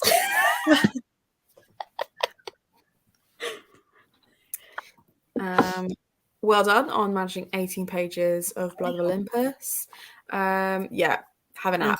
I hope you feel better soon. Sorry, the way Emma wrote that, and I know it's because they've got a headache. It's okay, yeah, I've laid back and have a headache. Finished the Girl from the Other Side. So that's cool. Probably won't make it back before, but thank you for a great Gothtober and getting back into reading. I mean, I'd say you're welcome, but you know that you getting back into content is you. Good work. Reading is all on you. Congrats. So I'd love to take credit for that, but like that's not how this works. That said, I'm also gonna duck out, but thank you for having me. Thanks for joining us. Last extra bit of Gothtober. I know. Do you know, it's so bizarre because every year we have like the last bit of Gothtober and it's like been a Saturday or a Sunday. So it's been like properly ended there. Whereas we've got one more day of Gothtober, but no one's doing anything. Like we're just gonna hang out. Yeah. I'll be reading still tomorrow. I'll try to read I'll one. be snoozing and getting work done. That's fair. Yeah. That's fair. Okay, well, thank you for joining us. See you later. Bye, Sydney. Bye. Made it our way through the novella in verse. It takes some effort. Groups of characters are introduced briefly. That's fair. That's fair. Right, well, I've got a timer on for 2 minutes and 28 seconds because that's how long it's going to be before I need to put the next bit of dinner in. What are you having? Pie and chips. Yay. Yeah, because it's easy, and it meant that this is why we're doing that, because it meant that I didn't really need to think about stuff for dinner. We've got other bits as well, but that's what we're having today. Yeah, I had leftovers too. So easy, quick, really delicious. And pretty delicious. Really delicious. The best savory pies that I ever had were from a guy from the UK, actually. Best freaking pie ever. That I really so good. Yeah, it wasn't already made like back then when I was eating meat, and just so good. Really so good. Yeah, we have this one lady she's British and she lives in the Netherlands, and she started a company just making British pies, and she's on most markets, and she's like a store, and they're delicious. They're so good. Yeah, you guys have a ways with pies. Oh, they're so good. That's very kind. I can't make pies to save my life. This is a store-bought one that I just shove in an oven. But I tell you the best pie. There's a guy who's an Australian chef that's based in Kent, who does like a kangaroo meat pie, and it's amazing. Because like they have so many kangaroos over there that they're basically like they're bred like cows. There's so many of them. It's a really tasty meat, but you know, veggies, vegans. I'm like poor baby kangaroo, but okay. I'm here with you. Hannah, because we have, I don't know where it is, but in the Netherlands there's this one Australian restaurant that does all these type of, for us it's exotic meat, so you can get kangaroo, and I had crocodile there, and the closest comparison would be chicken, but a bit of a chewy chicken. But it was really good. Like it doesn't sound good if I say chewy chicken, but it was. No, I know what you mean though, because like I feel like because chicken is such a baseline meat that it's sometimes a lot easier to be like, oh, it tastes like chicken because it's like that's probably the closest you could get to it.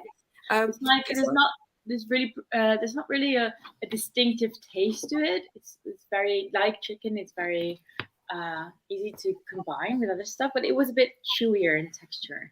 Yeah, that's fair. Kangaroo is more like a steak. It's that kind of like rich, or like the red meat of a turkey. It's that kind of texture. Oh, we're grossing some people out. Sorry, we'll stop now. However, you mentioning that you're drinking wine, I will be putting a drink together later because I feel like we're doing a bevies and book clubs thing. We've got to have a cocktail or something, haven't we? I wish I had wine and I do not, and that truly makes me sad. How are you French and not? I know. How are you? You always have a bottle of wine handy. I know. Celine. Celine. I know. I don't drink, and I have a bottle of wine in my fridge, and I don't drink. What the? How? I know. And I wanted lunch already to cook with, and I didn't have anything. I'm so sad. And you have no other alcohol in your house? I have rum. I'll be fine. Okay, good. There you go. Yesterday I went out for dinner and I had one too many sex on the beaches thingies. So good. They're my favourites. And then I had a latte and put Baileys in there as well, and then I Very just good. Yeah. yeah. But And the thing is, if you need to pick me up in the morning, you can just add that in your coffee. No one will notice. No one. well, I know. Not that I did that, but like no one will notice. No, Tamar, we didn't stereotype. We just know Celine very well, and it's rare that Celine doesn't have a bottle of wine in her house. I work in the wine industry as well, so like it's just I love that. I feel like the way you say I work in the wine industry as well would be like if me as a Brit was like, yeah, I work in colonization. Do you know what I mean? Like it just fits. It just works. no. Like No? wine is a French thing, so like my work environment is promotes wine, and I hate to say this, but isn't colonization also the British people are the home of colonization too? And Dutch, like the Dutch. That's what I'm saying. Yeah. I guess so. But like I feel like wine is way less offensive than colonization. Oh yeah, no, the fact that you work in wine is absolutely fine. I just thought I would say something absolutely ridiculous. And I'm really enjoying the reactions. Like, I'm not gonna lie, watching Lizzie's face was perfect because Lizzie was just like, "Why?" I do also like that Milan, also admitted that the Dutch were just as bad. Like, dude, we built our entire golden. We call it the golden age, and it was a golden age because we were slave traders. Like, it would be ignoring our history if you don't acknowledge that. We are rich because of slave trade. It's what the British are good at, though, doing, isn't it? Yeah. Pretending our history didn't exist. Yeah. It kills me because it's one of those things where, like, I feel like I learned more about international history after school. Like, it was never something that was taught at school at all. Really? Yep. Yeah, because it kills me. Like you'll talk to Americans for the first time as a teenager, and they'll be like, "Oh, in the American Civil War, where we kicked your butts," and we're like, "What? What are you talking about? What did you do?" We learned about like the German, the Second World War. We learned about German. We learned about the Germans. But we also learned about like King Henry, and that's probably the newest British history we learned. Really? Oh, then okay. Our world history, we really do get a lot of world history for 6 years. So, or depending on the school type you do, we get a lot of world history. So we know everything about the American Civil War, but also the Indies, India, Africa. We know a lot. No, we didn't learn any of that. We learned about like, the Tudors. We learned about like medicine during like the Victorian era and stuff like that. But that's about it. It's so sanitized. Maybe because we were such a small country and we were so reliant on the rest of the world for trade that we actually kind of had to learn about it. That's fair. That's fair. I can give you all the Spanish kings. I wonder how much the British history lessons will change now that Brexit is a thing. I don't know. I don't think British history lessons will change unless it's actually like institutionalized, and we'll see that in the British History Museum that has no British history in it whatsoever. We love that for us. Like my mom was like, "Oh, there's a really cool like exhibition at the British History Museum. Do you want to go?" And I was like, "Do we have to pay for it?" And she was like, "Yeah." Then no, no. When I'll go and see a free one, but I'm not paying to see that. And I was like, "Oh, why not? We need to. We don't need to support them. We need them to give their shit back."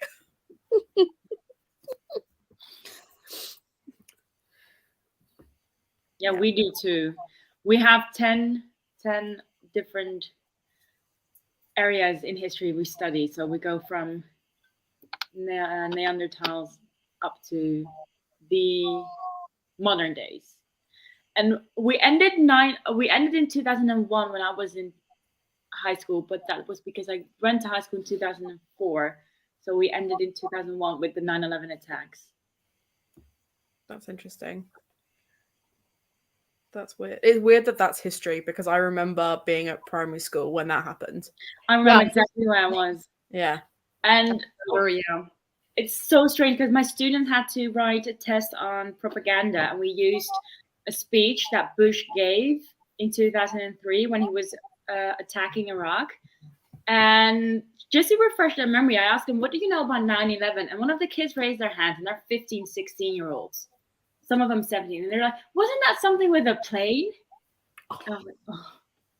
I was like, oh, and I told him I can still see the plane fly into the building and just the people jumping out of the skyscrapers and just The It was last on the time news for I ages. just felt so old for like a Yeah, month. yeah, that made me feel really old. Because, like, so my primary school head teacher was American, and he had family that lived in New York. And I remember that he, like, we all watched, because it's a really tiny school, we all watched him basically, like, run out of the school building, get in his car, and, like, speed away, because he had to, like, get to an airport, fly out, and, like, find his family, basically. And we had a assembly later on that day that was hosted by the deputy principal, who was basically like explaining to us as children what had happened. And it was just so because, like, how do you explain that to a bunch of kids? How do you explain that to them? No, because they also didn't really understand what would Jesus change in the Christ. world. There is a pre and a post 9/11 with how the world is, especially the Western world. So it's like People born in the 2000s are like adults now. That feels so wrong. It always makes me think of that TikTok, and it's like, what year were you born? 2000 and there's more? It always makes me think of that every time. Yeah, they're fully grown-ups. That talks I feel so old. and all of that. Talks and walks. I'm like, no, I refuse. It's like, I feel so old. So I old. always see the 80s. If I think of the 80s, it's max 20 years ago, but it's so much longer. It's almost 40 years ago. Yeah, ages ago. Yeah. It's kind of terrifying. It's when you'll see something that'll be like, this song came out 11 years ago, and you'll be like, no, it didn't. No, it came out. It came out 3 years ago, because I was clubbing 3 years ago. Oh, I was clubbing 10 years ago. Okay, fair enough. Maybe not. Frozen come out a stupidly long time ago. Like now. Frozen is like, let me have a look. And that always makes me feel old because I still think of that as a new Disney film. I had that the other day when I was talking about they were reading. No, they were. Is it 11? 13. 13. Okay. Which means it will be 10 No. years old next year. Oh, that's so 10 years. I'm going to look up Shrek, because we were talking about Shrek yesterday. Oh, But no, it's- don't do that. No, Shrek is worse. No, don't do Shrek. The original some young Shrek. people don't know- 2001? Oh my god, so long ago. And some young people don't know 20 years old. at all, even. And I'm like, how can you, like, some artists who grew up with and they don't know who they are at all? No. Remember the whole John, was it who was it?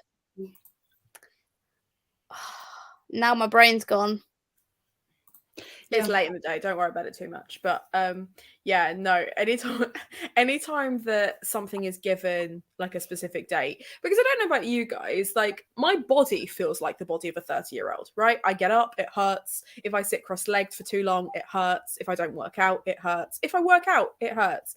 Mentally, I'm 15 years old. Do you know what I mean? Like, I don't want responsibility. I don't want to do my homework. I just want to hang out with my friends. I want to go out drinking, and then I don't want to go out drinking because it hurts. Yeah. Like, that's where I'm at. But the worst thing is, whenever I sit down or stand up, I do, and Like, it's the back, it's the knee, it's something. Whenever I get up, my ankle clicks. For no reason, I'll just do this with my ankle all goddamn day, and it will click every time. Why? Yeah, I have that too. I have that with my knees. I would just bend next to a pupil's table, and you would hear my knees click, and they would look at me like, "Are you okay?" I'm like, "No, I'm just old." Yeah, like it's one of those things where like Lizzie and I will stand up, and we'll hear something from each other click, and then we make eye contact and go, "Oh, don't worry, it was just," and then we'll name the body part that it was. Because I think part of us is always terrified that it's going to be your back, and then that's it, you're done, you know? I sneezed the other day and threw my back out. This is my biggest fear. I'm so terrified of this happening to me. Yeah, like that describes the best how it feels to age, just in general. Do you know what kills me? Because like I like TikTok. TikTok's a good time, but I was sat on TikTok the other day, and all of these trends have come back where people are mixing songs from the 90s with songs that are coming out now. They're like sampling those songs, and they're like, "Oh my god, these new hits are amazing!" And I'm like, the originals were pretty special too, actually. Dude, And I just feel like such an old woman. That's the psycho. Just thinking about it. Oh. Yeah. My knees. Lizzie's knees. Our knees are awful. I already have arthritis in my knees, so it's okay. I'm already an old lady. Dude, Oh, I Pokemon. remember when I was the reason Pokemon first blew up. Yeah, I loved Pokemon. It was Me too. I still have Pokemon cards. I found them. Yeah, like on I still have them. the Game Boy, was it, right? Oh yeah, I had the Game Boy Pocket, the small one. That wasn't even in color yet. The original Pokemon movie came out in 1998. No, I had it. That was the first movie I went to in cinemas alone with my sister.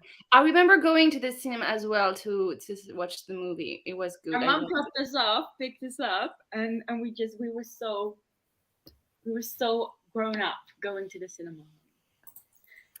It terrifies me that I went to a band 3 years ago and the crowd's the same age. Yeah. Like, I went to see My Chemical Romance with my mum, and my mum was like really embarrassed that she was like the oldest person there. And now I refuse to go to any gig because I know I'll be the oldest person there. That's why I cannot go clubbing anymore, because I see people around me and I'm like, how are you even legal? Like, you're not supposed to be here. It's not legal for you to be here. Go home. Like, just watch a Disney movie or something. Like, Yeah. I have that in the car. I would just look around, see someone in the car next to me, and how are you driving? You're 12. Yeah. It's police officers. It's when a police officer stops you. Not that they do very often, but like they're younger than you, and I'm like, I'm sorry, who let you out? Like, who gave you a badge? What is going on? Unacceptable.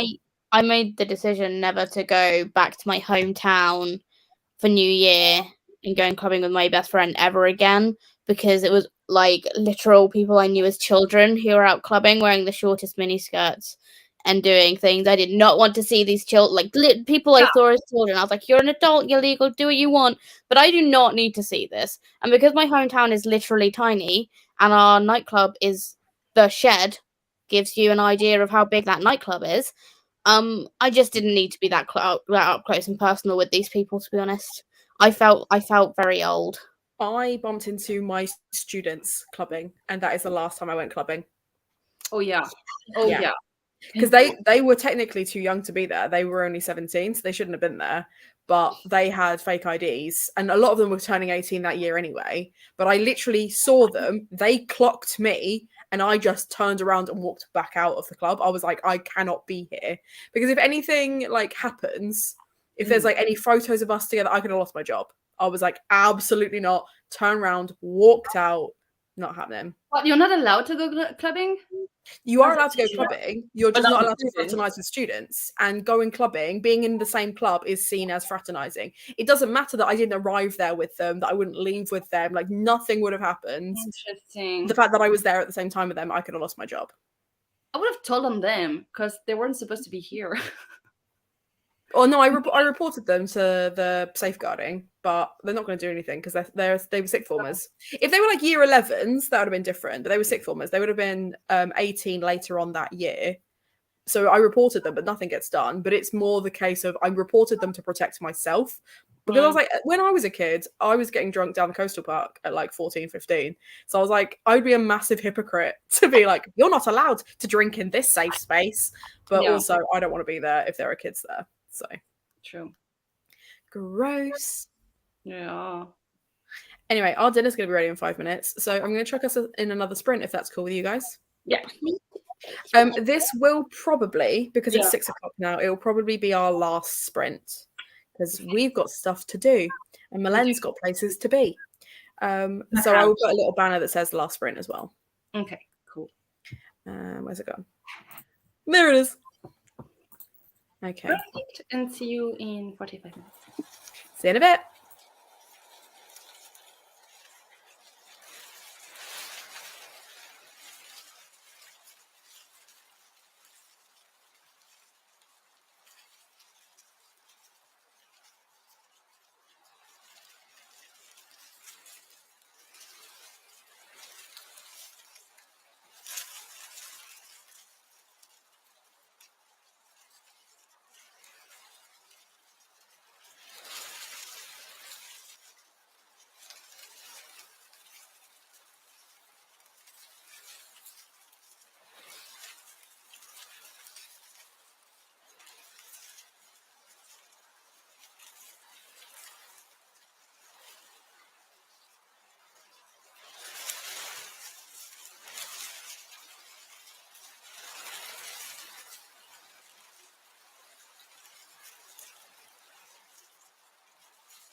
How did we do? I read 20 more percent. How many pages? 20 more percent. Nice. Let me just look that up.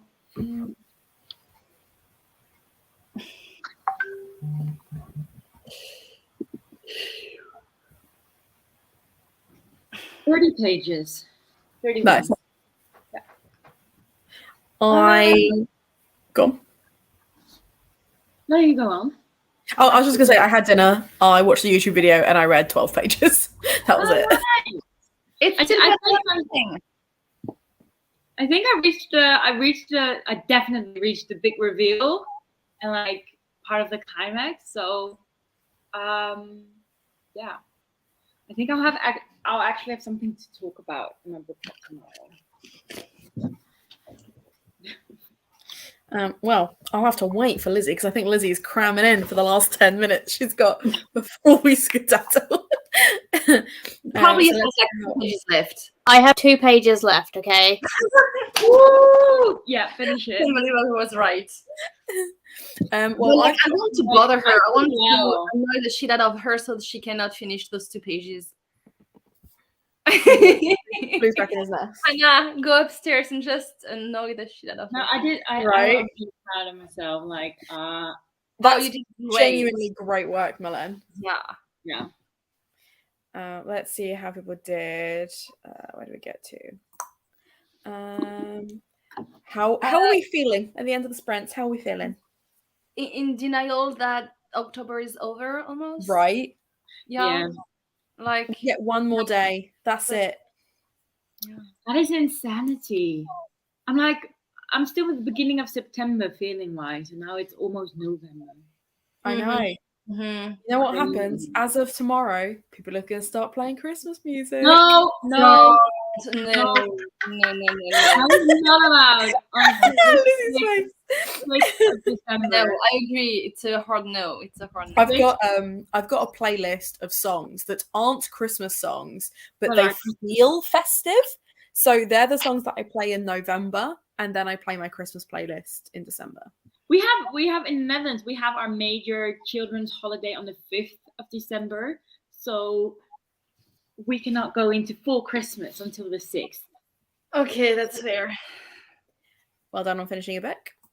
I mean, you've got time. You've got time. The sprints are ending, but you've got time. How many pages I read? But 87. That's fine. That's fine. I could sprint for days. With the end of Gothtober, will there still be weekly start to finish sprints? Probably not, because they are exhausting to sprint for like 11 hours. So what I'm planning on doing in the new year is having at least one Sunday a month where I do start to finish, and it will be mid-month. So it won't be like the last or first Sunday. It'll be one of like the middle ones. And then if I can squeeze 2 in, I will, but it won't be a weekly thing until Gothtober again next year. Because as much as I really enjoy these, I have family that want to see me.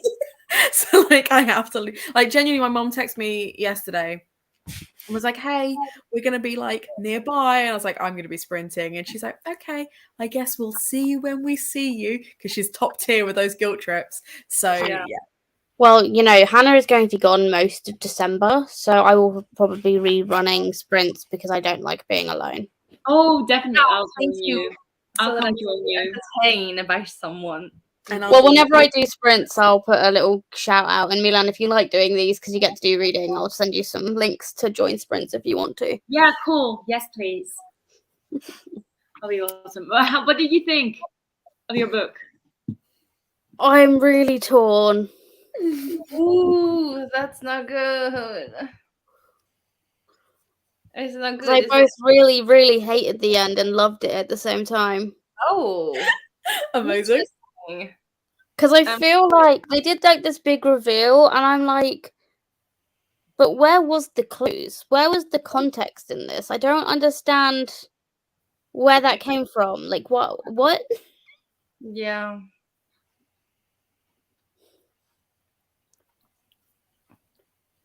I don't know why I thought you were going to say more than that. I was waiting. I don't want to give too much away because it's like a No, big. that's fair. It's We'll move huge. on. Oh yeah, that's fair. That's fair. And I might want to read it at some point in life. So Absolutely not for Christmas music yet. I agree with you. I love Christmas, but I prefer Halloween. Yeah. People that listen to Christmas music all year round terrify me. Yeah, same. Like I've sent students out of the classroom for humming "All I Want for Christmas" in like September. So you either stop that or you get out of my class until you can stop it, because I'm not here for it. I'll have Mariah Carey stuck in my brain for 3 months. Yeah, that's way I'm too long sorry to myself. have her in your brain. Way too long. That's like no. No, that's fair. That's fair. Well, I'm really glad you guys all enjoyed Gothtober, because that's really all I care about. Is that you enjoy it. It was also my first year like participating. I loved it. That's really exciting, because I tend to find that people only find out about me after they found out about Gothtober. They hear of Gothtober first and then me. Like, Well, Nico kills me, because Nico knew about Gothtober a year and a half before we met. I've heard about Gothtober not last year, but the year before, I think. But then, like, I never do readathons and stuff like that. Like, I suck at doing them, so I don't do them. Even I suck at mine, so I don't do them. And then I got to know you, and then, like, you were both in the team. So I was like, oh wait, but I know her. I know her. No, that's You cool. did pretty good at a Middle Earthathon, Celine. Yes, but like because we had a schedule and everything. Like I had to get into it, so I was into it. Other than that, Yeah. what is reading? What is reading? That's fair. You're so welcome. We really enjoyed it. I know that like Tish got a lot more involved this year, which was great. Olivia has been so helpful from the get-go. Like, I genuinely couldn't host this without them. So That's thank great. you guys. That's really great. And it's been really nice to have like a real nice mix of people on reading sprints as well. Like Celine, thank you for being on every single one. Lizzie, thank you for being on every single one. I didn't really get much of a choice with you, but like Celine, thank you. No, I am here.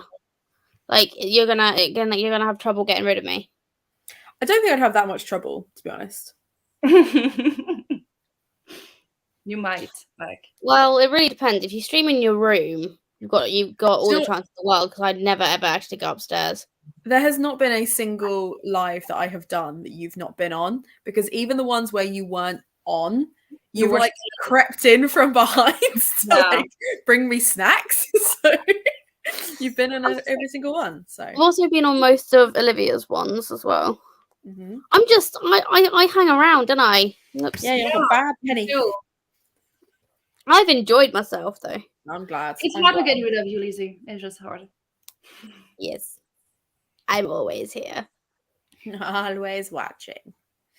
But this is a mood. I love you all. And now I can be mean again. So what was your favourite read from this month? Oh, wait. I don't remember what I've read. Wait, hold on. Literally need to go to my core pile to figure this out. I was going to say, I don't mind taking a minute. I just want to know. Pulling up, even though I don't do prompts. Oh, I don't know. Well, I actually read a lot of romance this month. Ooh, my favorite one was easy. I finished it on the 1st of October, so officially it counts. Yeah. And mine was One Last Stop by Casey McQuiston. Love that one. It was better than Red, White, and Royal Blue. Fair. I think it was either Babel or maybe Dreadwood. That's fair. I feel like mine would have been Babel if I'd finished it. That's fair. Dreadwood was just like a fun time. Babel, I still have thoughts on it. I still have thoughts. I want to criticize the book just for the sake of criticizing it. But like Dreadwood was just cute all over. So like it's between the two of them, I guess.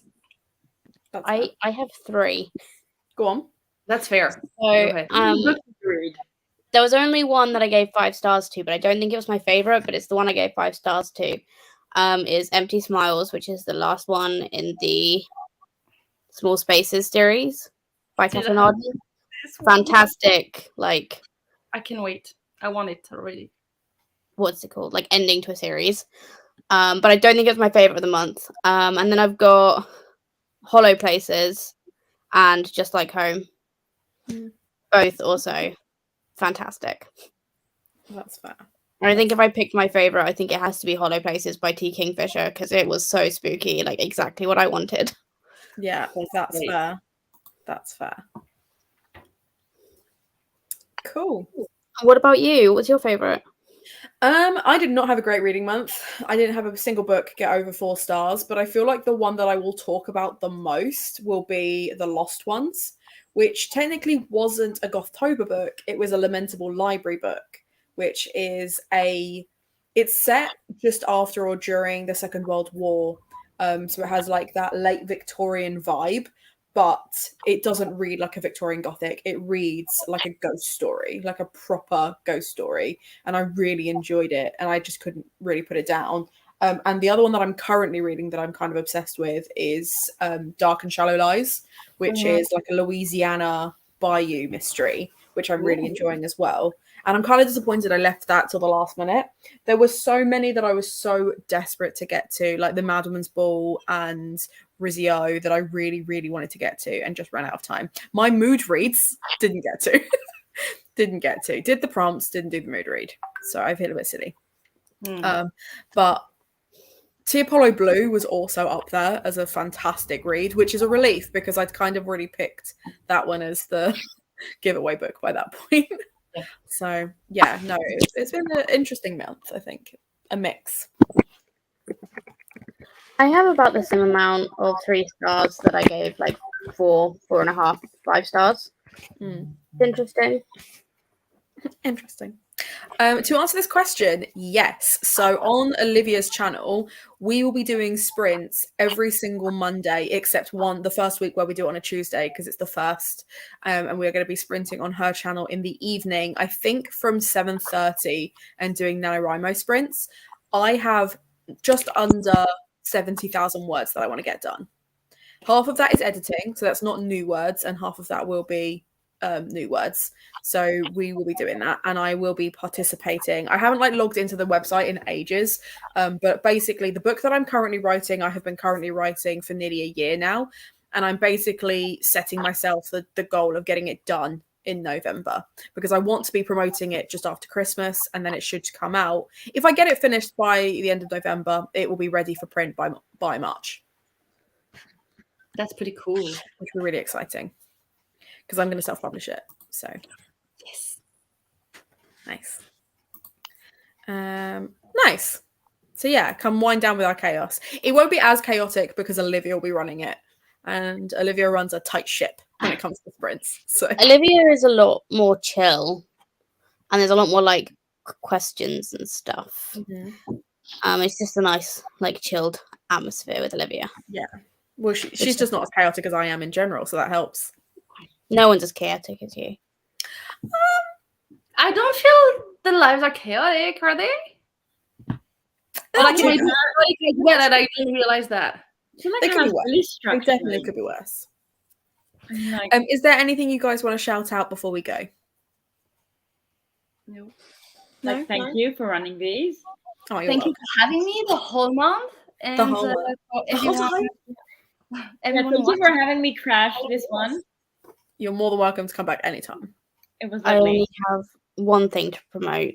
If you haven't got a Gothtober hoodie yet, please go and do get that from Waypoint Books because genuinely it's getting quite cold.